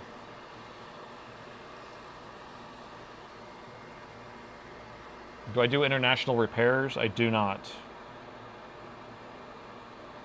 So if they're at, well, I do Canada, and I'm just experimenting with that. It's already kind of, it's working out okay. It's just, the thing is that I put a year warranty on my repairs. Nobody does that in general, but so any type of repair, whether it's a board repair or just a regular repair, parts and labor, all taken care of, shipping taken care of, all under warranty. Even our parts that we sell in our warehouse, they all have a year warranty. I don't even get a year warranty from Dell from those. So that's what's funny about it is I do more than what's required because I feel like you should at least have something last a year. If you don't put a year warranty on something, it means that you don't expect it to last that long, right? So yeah, I do take a hit sometimes. But anyway, for international shipping outside the United States, it just costs way too much for shipping. And so there's no way I can warranty it. That's the problem. So that's the issue with that, with doing it that way. So I've done a couple international repairs over the years. Usually people will pay the shipping. They'll ship it to us through like a third-party carrier or something like that. And then I tell them I can't, if they're going to ship it, if they need a warranty, they have to pay for the shipping. But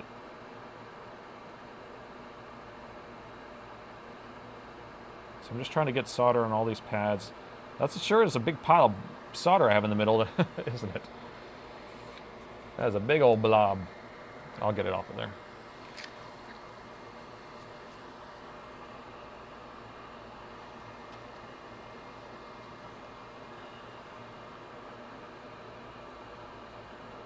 I just want a little bit of solder under there, not too much.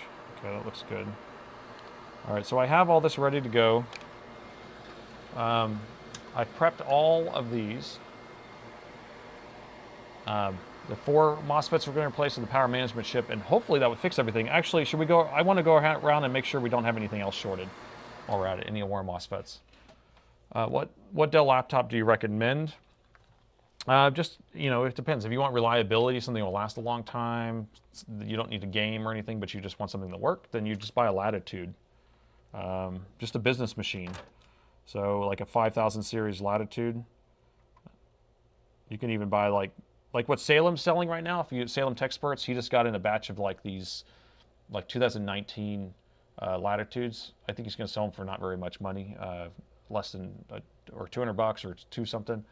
And I mean, they run Windows 11. Those things would be great. But any machine that's that Dell sells that has like a 3-year warranty on it means that it's good, right? So that's what all the Latitudes are in general. What was I looking for? So I wanted to see if there's anything else that's shorted. So this short's gone. The short is gone. So I think we're good. I think we're good to transplant, but I wanted to test their this other board to make sure that these MOSFETs are all not shorted. Okay, so there's some big chats in here. It's hard for me to read these big old giant chats, guys. Hello sir, I'm one of your fans from the Philippines. Ask what possible cause of a gaming laptop will automatically turn on but no display.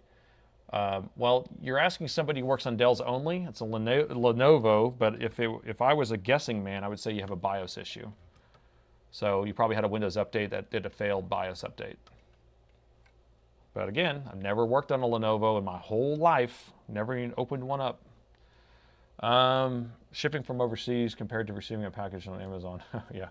I mean, overseas package is like $60 or $70. Yeah, there's no way. And these board repairs are only $250.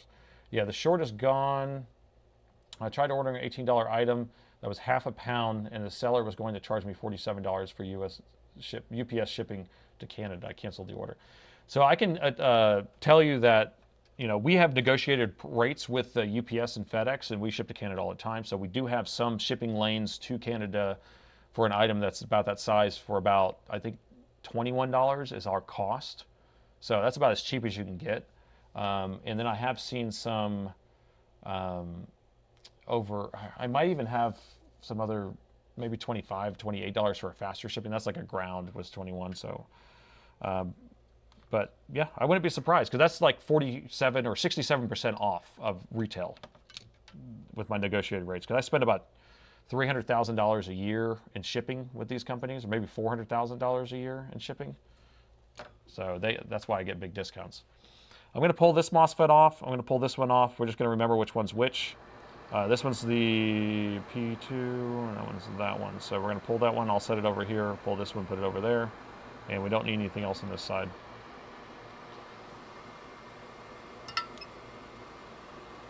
Customer can add loss protection coverage. Can our customers add loss protection coverage? I don't generally. We always insure the packages ourselves because whenever the only time I've ever seen issues is like, well, for like laptops, we put like signature required on it and insure it for $1,000. But for like a regular part, you're not going to insure every package because that adds up too much.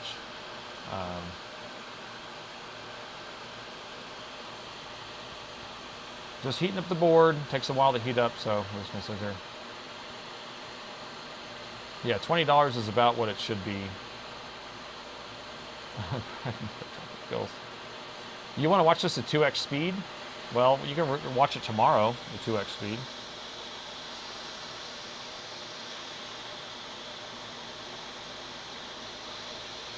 Do you always watch my videos at 2x speed?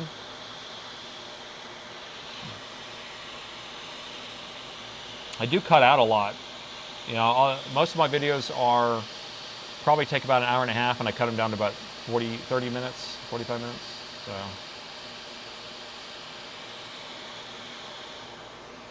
Okay, we got those two off. So I'm going to just start by just doing those two.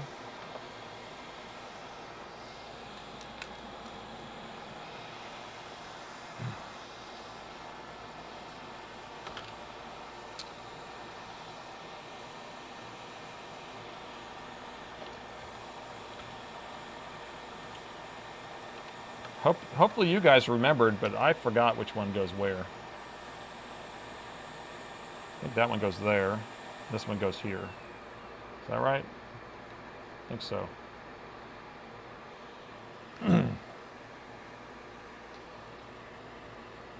You watch all of YouTube at 2 to 3x? Oh my gosh. Whew. I mean, sometimes I go to like 1 1/4, 1 1/2 maybe. But it's like, I really like absorbing what the people are saying, especially if they're trying to convey their thoughts and try to get something across to you and so you can really understand it. It's not like quantity, it's quality. That's what I like to say. 2 to 3x, that's something I did not expect. So which way does this go? There's no pin 1 on this, but if you just look at the back, you can see that that's the pattern. So I'm just going to flip it around. There you go. That. And I'm going to switch tweezers. I bought these tweezers and I hate them. There we go. These are better.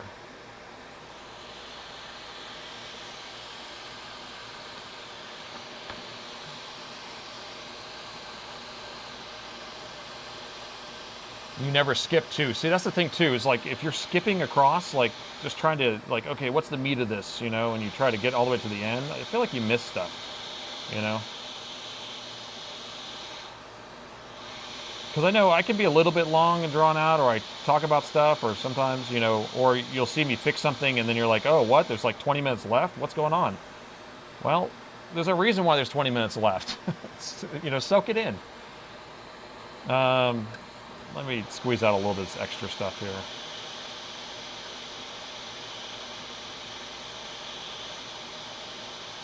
There we go. Happy little solder balls. Okay, we'll clean that up in a second. We'll go over to this other one.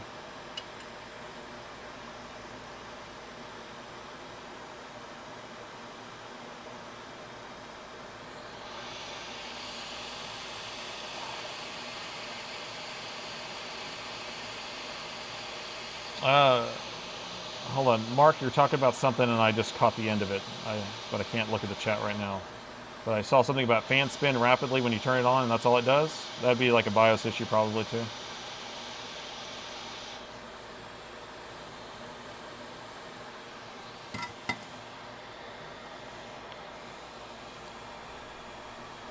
Do you know Chipmunks?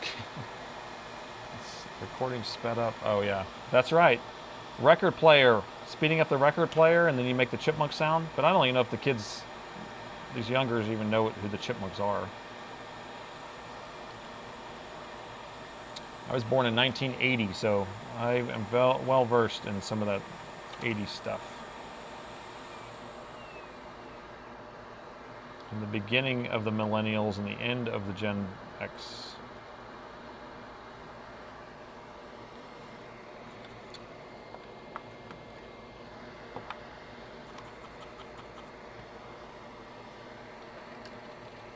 Okay, so those two are done. Let's make sure we don't have a short on any of those, just because, you know, it would suck. We're good. Good. Flip it over, time to do the other side. Do you buy a gallon of flux? Actually, I've had this flux pen for a while. It's almost done. I actually just ordered another one. And I got these from Northridge Fix, and I kind of, oh, yeah, that's what I was going to talk about, her, real quick. While my brain is thinking about it. Let me grab this flux real quick.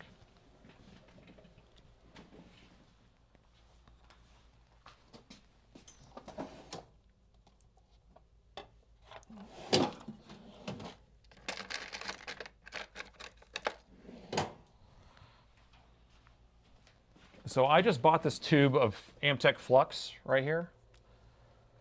And look how pretty it looks. Looks awesome, right? Made in the US, all that stuff. Do you know where I bought this? From AliExpress. And it wasn't that expensive. And why would AliExpress be selling something made in the US in China? Because it's fake. That's right. So I actually had moved it into my other syringe because this one doesn't have the right plunger. And so I put it into my extra syringe here. Do you see what color it is? For one thing. Different color. And it sucks. It's so bad. I want to show y'all how bad it is. Oh, because we're going to do it on this next one. I'm going to put a little bit on the board. I don't even want to put that much on it, but it is so bad. It's really, really sticky. And every time you touch it with a soldering iron, it's like it wants to evaporate and move out of the way. It's like normal flux, whenever I hit it there, it kind of wants to be with the soldering iron and it helps the solder flow. But every time I put this stuff there, it just like, it displaces. It's almost like I'm touching alcohol and it's evaporating or something. It's strange. And then it's super sticky and gets everywhere. So yeah, we'll do it right now. I'll show you how crappy it is. So don't buy junk. And that's why I went ahead and I went back because I know that when I bought this stuff from Northridge Fix, it was good. So I'm fine supporting him because he's actually selling real stuff. And I only I did this experiment because NanoFix had bought some stuff. If y'all watch NanoFixes, he bought a bunch of stuff from AliExpress and he's like, oh yeah, this flux is pretty good that I bought. And I bought it. I mean, this is not good. I mean, maybe it's better than what he had. I don't know, but so here we go. Look how this, ugh, gross. It's like so gross. It's like honey. I don't like it. Oh, wait, we haven't taken the other ones off. Here, that's what, we'll do it on the other board, actually. I'm going to take these MOSFETs off, and then we'll put them on there with it. So these are our donor MOSFETs. So we'll put a little bit on here. Just a little bit of happy, gross flux. Look at, it's so, here, I'm going to show you what this stuff looks like. So this is, it's kind of, it's a thinner, and that's just really thick. It's like honey. Or sap. Maybe it has some rosin in it like that. Because isn't rosin like tree sap? And it smells really bad too. It's like I really have to have my air up high. Okay. You see how just look, it's just like evaporating. It went away. And then once it dries, it's like a sticky goo everywhere. It almost looks wet. And it smells bad. Looks like glue, yeah. And once it dries, it's like that orangey color, like stuck all over the board. Yeah, it probably is mixed with isopropyl alcohol just to thin it out a little bit. So, I don't know.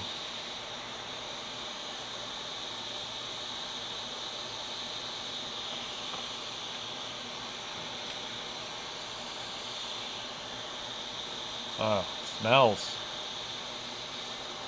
Okay. Okay, so I'm gonna let that cool off for just a second. We have our chips, but I just want to see. Okay, so it's nice and thick right now. So now I'm gonna use my toothbrush and try to clean this up. But I gotta let it cool for a second because you don't want to do it right when it's hot. And so when I do this, it leaves like this residue everywhere. Even if I'm like doing my normal routine, which is using a chem pad. Like I tried to use it again today. I was like, oh, maybe I'll just use this flux again. Let me get it another chance. And I don't know, it doesn't, well, it's cleaning up pretty good. Maybe I should have let it cool off more. I don't know. Maybe I'm just too picky.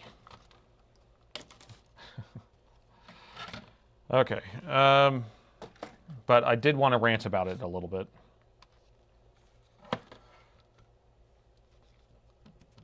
Yeah, he he might use this one. That's what I used to use. It's kind of the same color, so I wonder if they just put that stuff in there, the MG chemicals.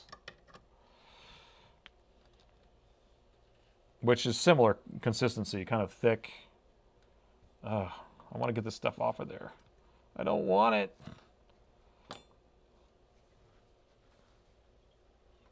See, I have the microscope kind of pointing down. It's so reflective when you do that.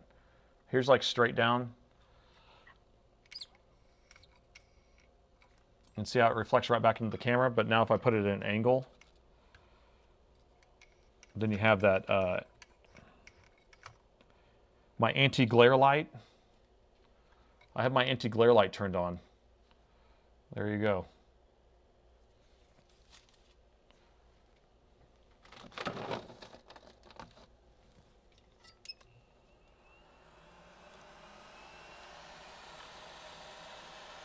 Now I need to lower my chair because I have this too low. Let's see. These were both the same, right? I didn't look. Yeah. Which way does it go? Goes that way. All right. Let me turn the air on.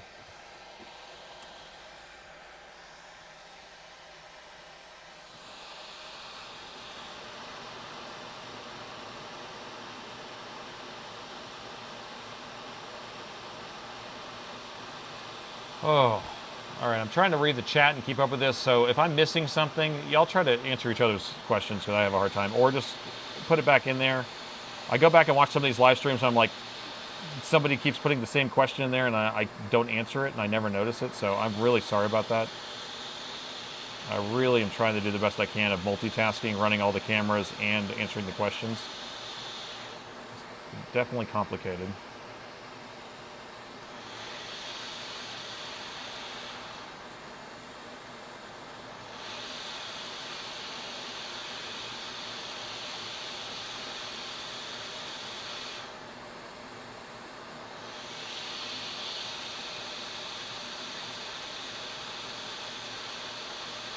Okay.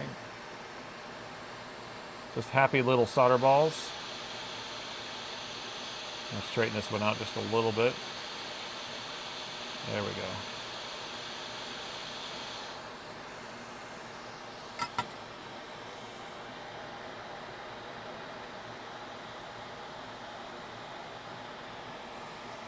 Yeah, it's hard to find good deals everywhere.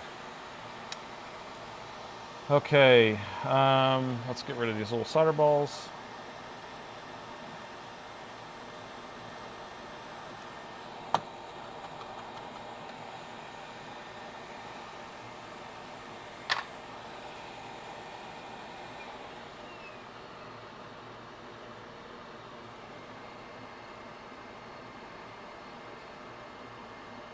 All right, so we're almost done. It's almost time to figure out if I didn't fix it.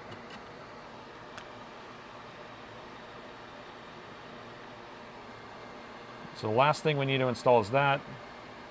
We can actually stop and make sure that we're not shorted still, right? Let me do that real quick. No short, no short. So we're doing good. So the last piece of the puzzle is going to be the brand new power management chip. Absolutely never been used.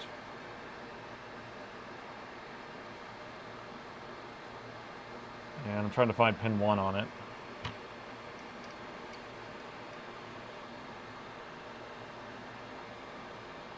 Pin 1 is the little dot, and it's going to go that direction. Okay. And then we'll do a vote to figure out if this is going to fix it.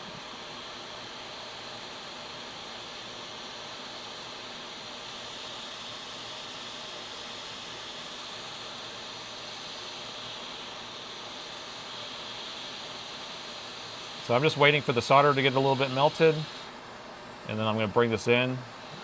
That way I'm not putting too much heat on the chip for too long. And then I'll heat this up a little bit, tack it, move my tweezers out of the way, add a little bit of flux, real flux, and then we'll hit it with this again, and it should seat itself perfectly. Perfectly. And then now look, we can just tap it and it wants to go exactly where it goes.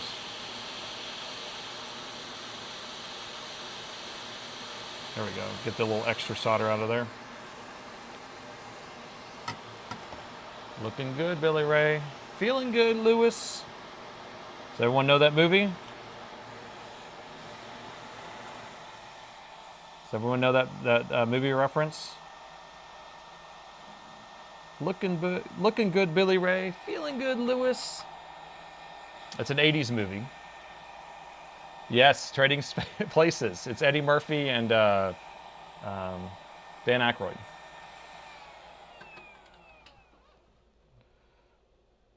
'80s movie. Okay. Beautimus. We'll clean this up.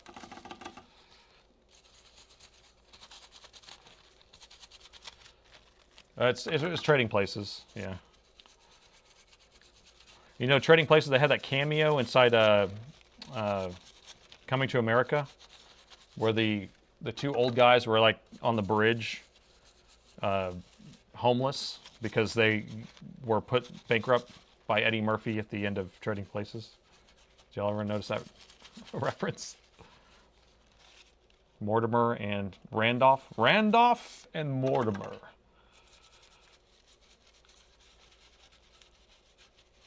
Sorry, I just do not like dirty boards. I'm just going to clean this up really good. How to fix a BIOS. So BIOS issue is you pull, yeah, I have tons of BIOS videos, so you can just look those up. I generally don't put it in the title, though, is the problem. But I say corrupted firmware, so you can search for that, or corrupt. But yeah, BIOS issues are generally, I just pull off the BIOS chip, program it, or I just have a programmer that I just clip onto it. If you go to Badcap's forum, they have a lot of the BIOSes there, and they'll kind of tell you, they have some instructions on how to do it too. If that helps. Rusty, thank you so much. You have a 9720. I was just working on one of those today. Board indicates a failure. Is it common cause for this, or is it generic failure? So what indicates the failure? What is it, like an error light or code or whatever? I was working on one of those today and it was driving me crazy. So I don't know. You'll have to give me more details, Rusty. Gene Wilder and Richard Pryor. That's like what? See no evil, hear no evil. That was a good one. All right, I'm gonna get the DC jacks, the DC jacks. Or at least one of them. All right, so this, I'm going to start with the jack that worked. And I'm not even going to assemble this right now. So this is the jack that worked. We're going to look at our power meter.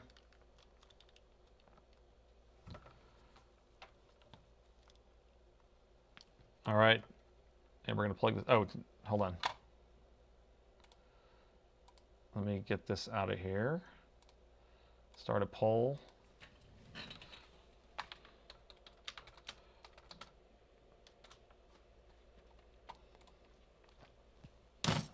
This is interactive, guys. Okay. Will it work? Okay, so right now I was just going to plug in the side that we knew was working. 100%, yes. That's so much faith. No, 80%. Oh, no, it's going down. It's going down. Oh. Can I say I saved another laptop? I saved another laptop! All right, so I'm just going to plug in the side that we knew that worked and make sure it doesn't short or anything like that. 0.05, 0.02. So that's good. The EC chip is on, right? Okay, so that's the side that we know was working. You were first to vote. Okay. Blazing Saddles. You know, I've never made it through Blazing Saddles. It's funny because I start it and I'm like, I'm gonna watch this, and I never get through it.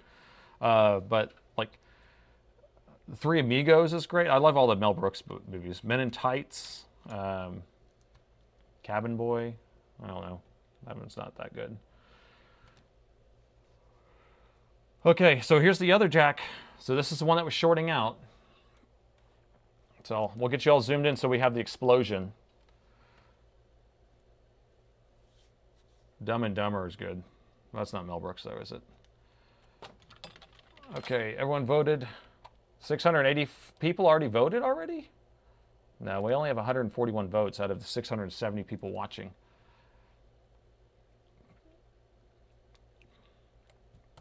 Young Frankenstein, yes, and Igor.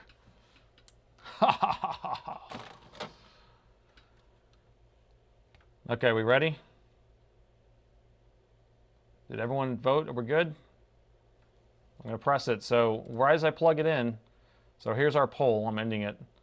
Our poll says that 28% of you guys have no faith in me. All right, so keep an eye on this power meter right there. 0.07, 0.02. That's good. That's exactly what we want to see. So, without reassembling it still, we can just put a battery on the bench here. And I'll just plug the battery in. Okay, battery's plugged in. And will it short the battery? Okay, 0.02, it should jump up to 0.25 or 0.24. Come on. Keep looking, 0.03.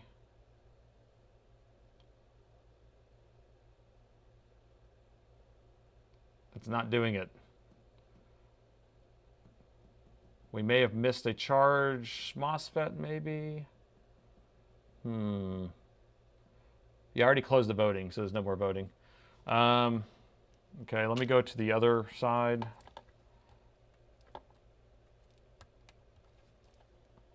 So I plugged it in the other side, 0.03.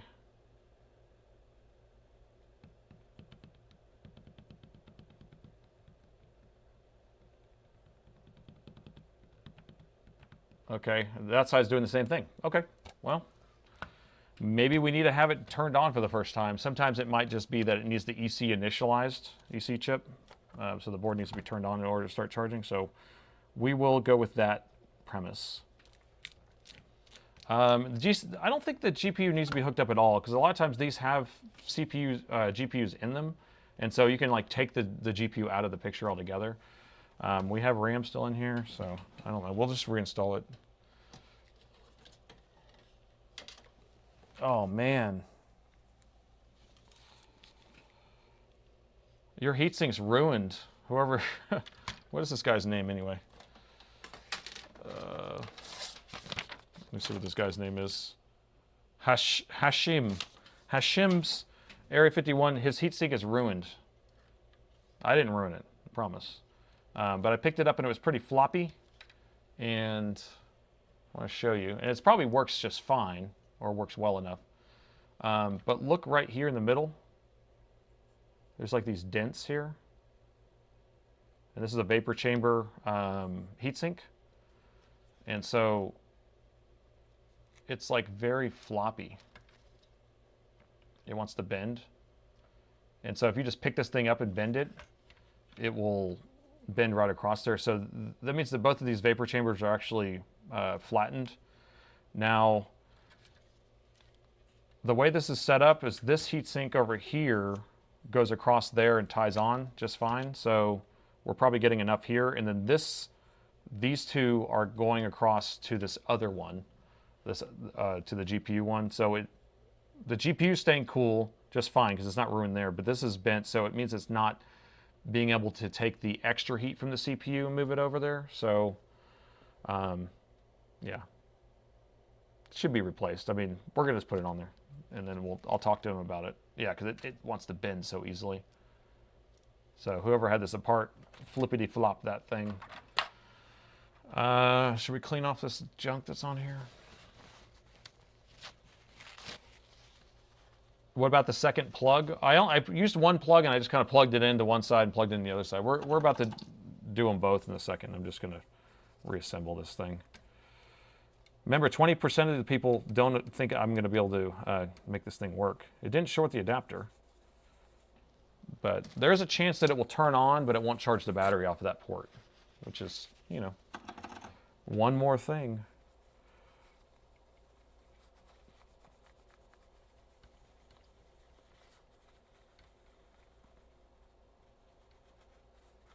Pull it out and wiggle the plug. Okay, let's see. Oh. So I think the board needs to be installed first before I do this. Is that right? Yeah.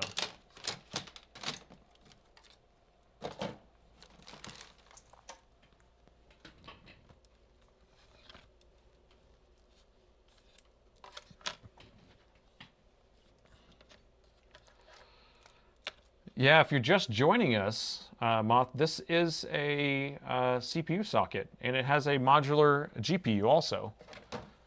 There you go. This is a 10700K, and then this is a 2080 or something.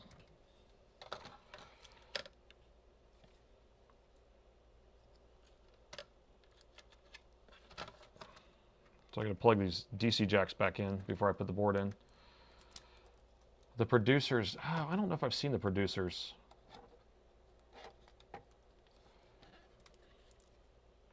You're getting a 3.1 diagnostic code. That means that that's not that's a CMOS reset. That's not bad. That's good. That's good. That's a good code.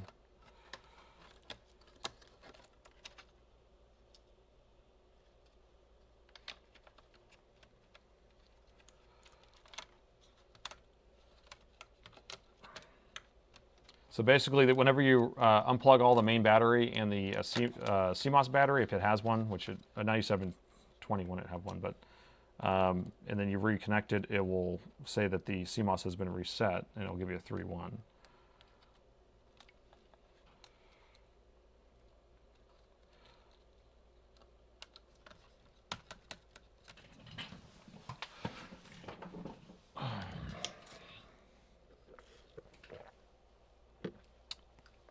Oh yeah, we just watched Goonies the other day with my kids. I got some teenagers, and we tried watching Goonies earlier on when they were younger, but Sloth was too scary. So, but now, Sloth is fine. He's a friend, not a foe. Yeah, Goonies will never die. Even though it was pretty, like when I rewatched it, I was like, yeah, it's pretty cheesy. And it's like, and then Indiana Jones, like trying to watch that with the kids too, it's kind of hard. Like, or at least the first one is very, very graphic, you know. But I like, my favorite is The Last Crusade, actually. A lot of people don't like The Last Crusade, but that's my favorite one. Yeah, Wizard of Oz is scary too, right? The trees, the witch. RoboCop. Yeah, I saw that when I was like in first grade. That's the last time I saw it. Ghostbusters, we still have not seen that with the kids either. I mean, they watched the newer ones, but they haven't seen the original. I think they'd be too scared of Slimer.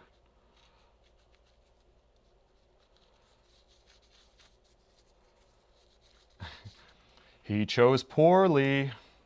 Yeah, The Last Crusade, I don't know why people don't like that one, but I really like that. The whole, you know, having to follow that, you know, the notes or whatever, and making it through that tunnel, and trusting to walk across the invisible, whatever, walkway.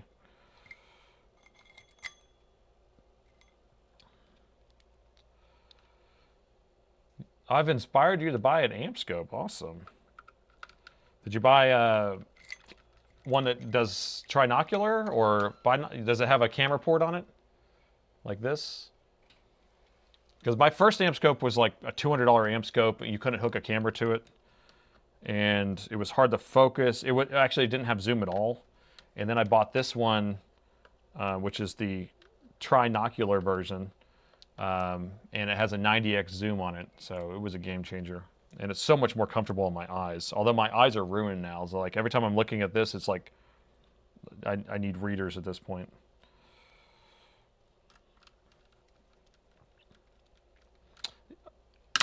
Yes, interposers. Thank you, David. Thank you, David. Okay. Did everyone catch that?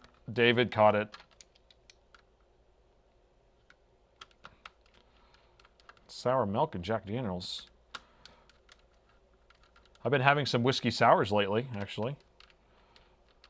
Do some Elijah Craig with a little bit of margarita mix. Just a little splash in there. Where are them interposers at? Where are those things posing at? Here they are.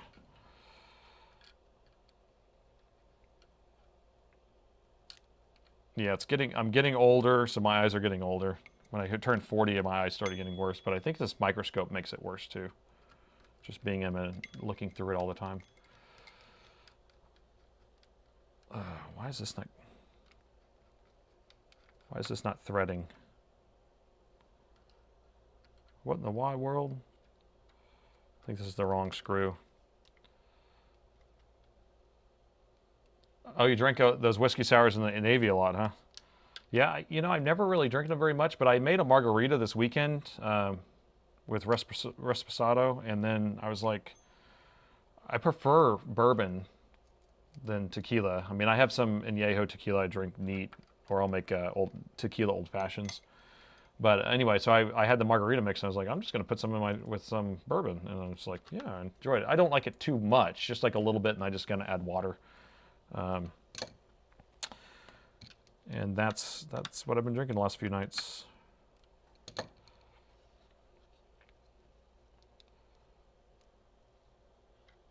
Okay, so we got the interposers in, thanks to David, savior. You are my savior. Rum old fashioned. Oh, rum old fashioned. I actually have a bottle of rum that I was making dark and stormies with, which is basically just ginger ale and rum, because I do ginger ale and bourbon a lot, but I wasn't enjoying it, so maybe I'll try a rum old fashioned. Do you use the orange bitters? Is that how you do it?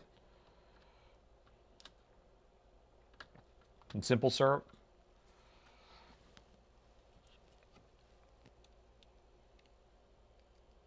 You can't do tequila? Yeah, I mean, I do the Añejo tequila, which, again, I put the wrong screw in here. Come on. Where do these screws go?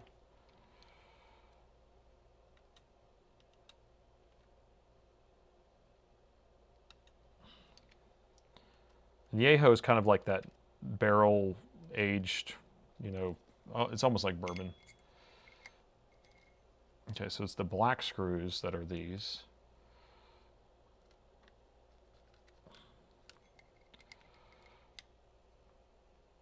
Four Roses bourbon, yep, and amaretto, really? Yeah, I used to do a lot of Four Roses. But amaretto, that's like the cherry flavored stuff, right? De Serrano on rocks. Oh man, so my shoulders are starting to hurt. We drink wine and beer. It's like I drink beer if it's earlier in the day. If I'm gonna have some, I don't. Beer's so. Oh, sorry, my microphone's covered up. But beer's so filling, and then I drank a lot of wine on this trip I was just on. I got burned out. My wife drinks wine, so there's always wine in the house. But okay, I need to focus. I'm just going to temporarily kind of put this together because we're trying to get this thing to post off of that, right? And it's been 2 hours and 33 minutes, and I've been here. I got here at 8:15 this morning, and it's 8:30, so I've been here for 12 hours. So I'm getting tired. Straight up bourbon. But you don't even put any rocks on it? You don't even cool it off or anything? I mean, I am a fan. I usually just I'll do bourbon and water a lot, or bourbon on the rocks with water. I like it to last a while, so I usually water it down pretty good and just fill my cup up so it lasts a while. Because I don't want to drink my drink in like a few minutes. Did I put thermal compound on there? Did anyone see that? David, where were you? Oh my gosh, it's bone dry.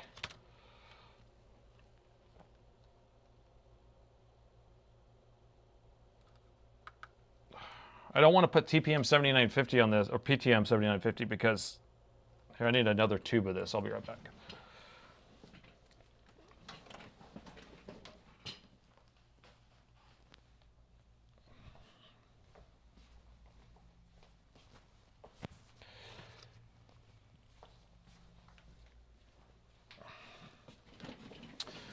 Yeah, I don't want to put the good stuff on there until we know it's working right, because we're just going to take it back apart anyway. So we'll just do a little XEX on here. There we go.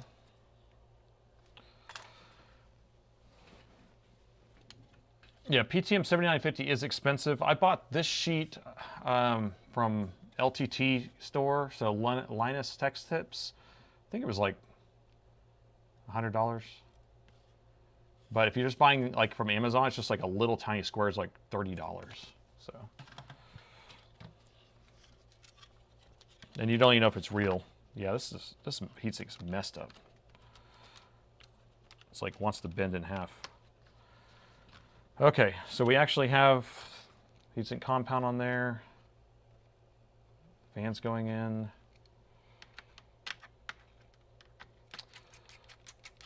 $660 people are watching me screw some screws. I'm trying to do my best and answer questions so it's not so boring. Linus text tips. Yes, I did say that wrong probably. You can get away with Thermal Grizzly, yeah. Thermal Grizzly is that pink stuff, right?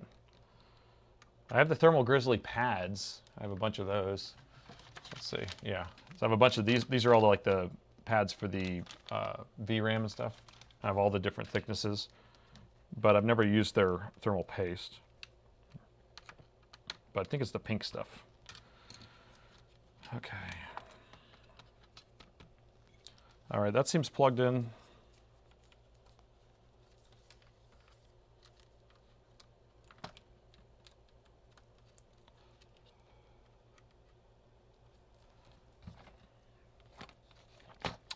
And again, we never got this thing to turn on. You remember the guy was saying that it would turn on with one port and it just ran a little slow? Well, we never had it turn on, so will it turn on? I don't know, because I don't even know if it turned on before. What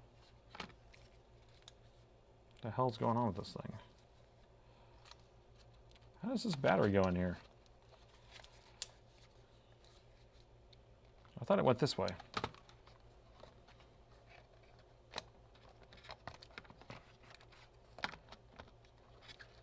What in the wide world of sports?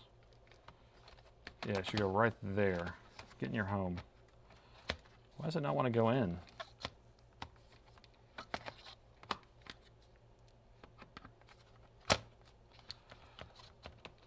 Just feels like it's not sitting down right. Oh, it's because there's a middle frame. That's right, because there's supposed to be a whole frame that goes in there. So we'll just keep that out for right now. Keyboard, mouse. All right, so we got it. We should be good enough for right now.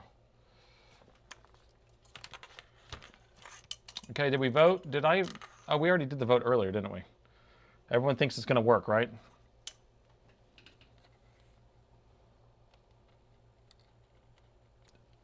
Everyone thought that I fixed it, right? 100% of the people said I did it correctly.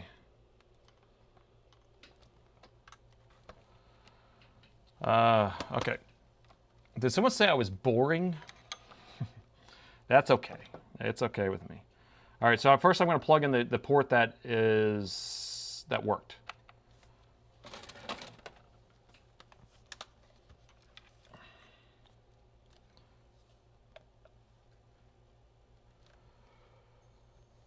Three amps. I hear fan spin. Got 3 amps. Well, that's more than it was doing before, wasn't it? And it turned back off. That should come back on. Good, because it's doing a CMOS reset.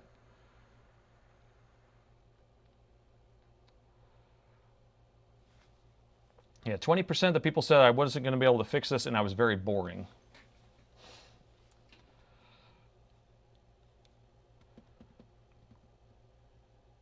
We're going to let it sit here. It takes a little bit of time. 0.07. Is it going to come back on by itself?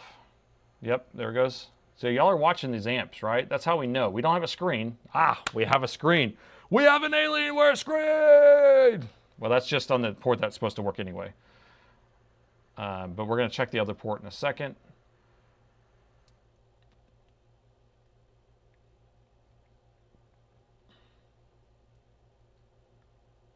But the screen turned off. I want to make sure we can get into the BIOS and diags and stuff like that first. All right. Can you read this message?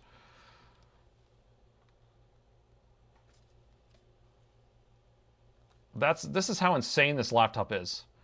You are using an underwatted adapter. You only have a 330 watt charger plugged in here. We require you to have 510. 510. That's nuts. Oh my gosh. Okay, so that was port number 1.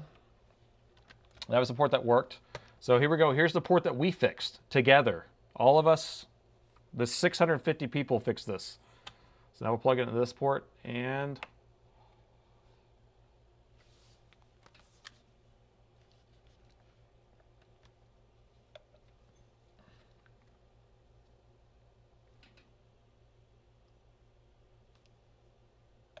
is it going to work? It's not shorting out. It's pulling current correctly, it seems like. But it's not doing anything. I'll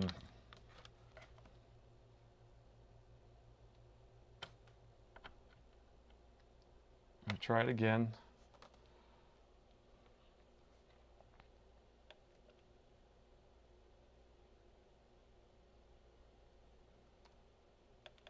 Oh man. Oh man. Okay, well look, I have another charger right here, another 240, so we're kicking. We have a 240 and a 330, so I think we have enough. Let's get the gigawatts going. I just want to see if it will pull from the other one.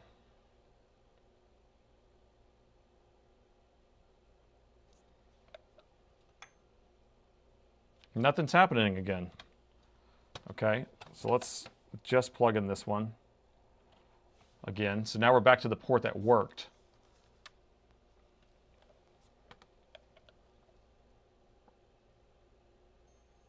And it's coming on. Okay, I'm going to plug the power in the other port too.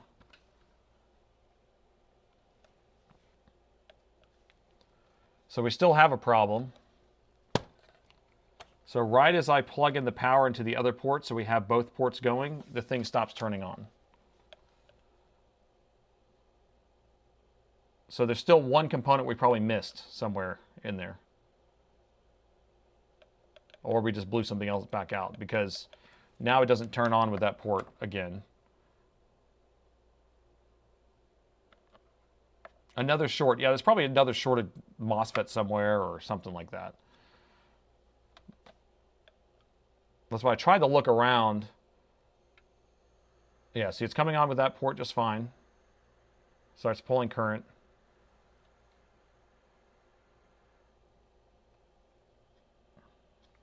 I'm going to wait for it to, let's just wait for it to get the Alienware screen, and then we're going to plug in the second charger and see if it shuts off again. Bring out the thermal camera. I've had it on the whole time. My phone's down to 34%. Whenever I have it on, it just uses up so much juice. No, I'm not going to pull, I'm not going through the process of pulling the board out again right now, because I've been here for more than 12 hours. We're at 2 hours and 45 minutes on this stream, so I probably have about 15 minutes left in me.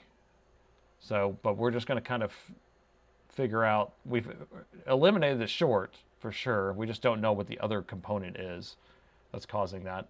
But the main issue is the customer's machine would not run at full speed anymore. So it would only run at 800 megahertz is what he said, 0.8. All right, so we're going to get into the BIOS. We're in the BIOS, and it's a 3.8 gigahertz. And the CPU speed, it says it's at 3.8. So maybe it's running at full clock right now. But let me plug in this charger and see if it shuts off. I can't see. Okay. Ready? 3, 2, 1. That stayed on. Okay. So now let me boot into diagnostics.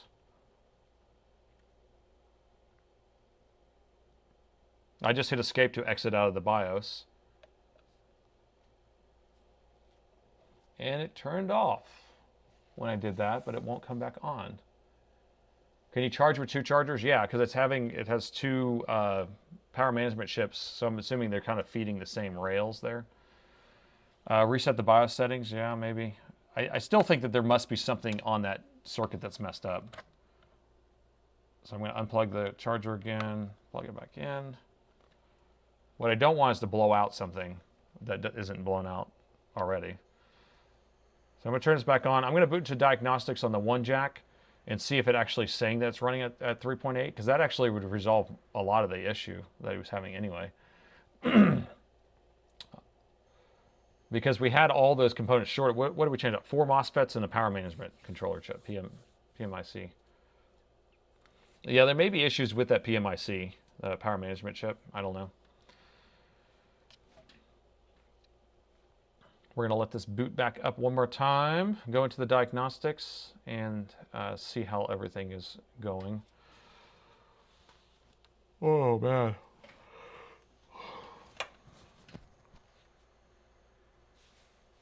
Oh, I don't even have the battery in there. Maybe, I don't know, maybe that has something to do with it. I doubt it.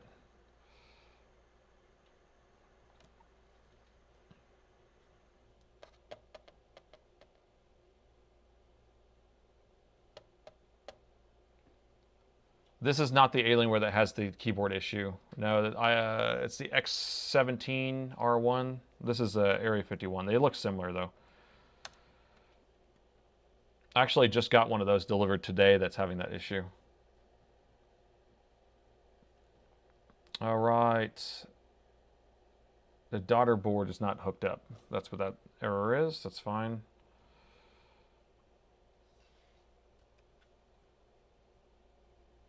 And the CPU has a good temperature. I want to see, is it going to tell me what speed it's at, though?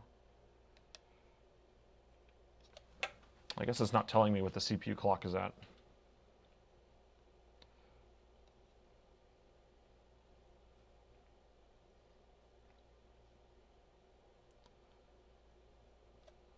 Yeah, let me plug in the battery real quick.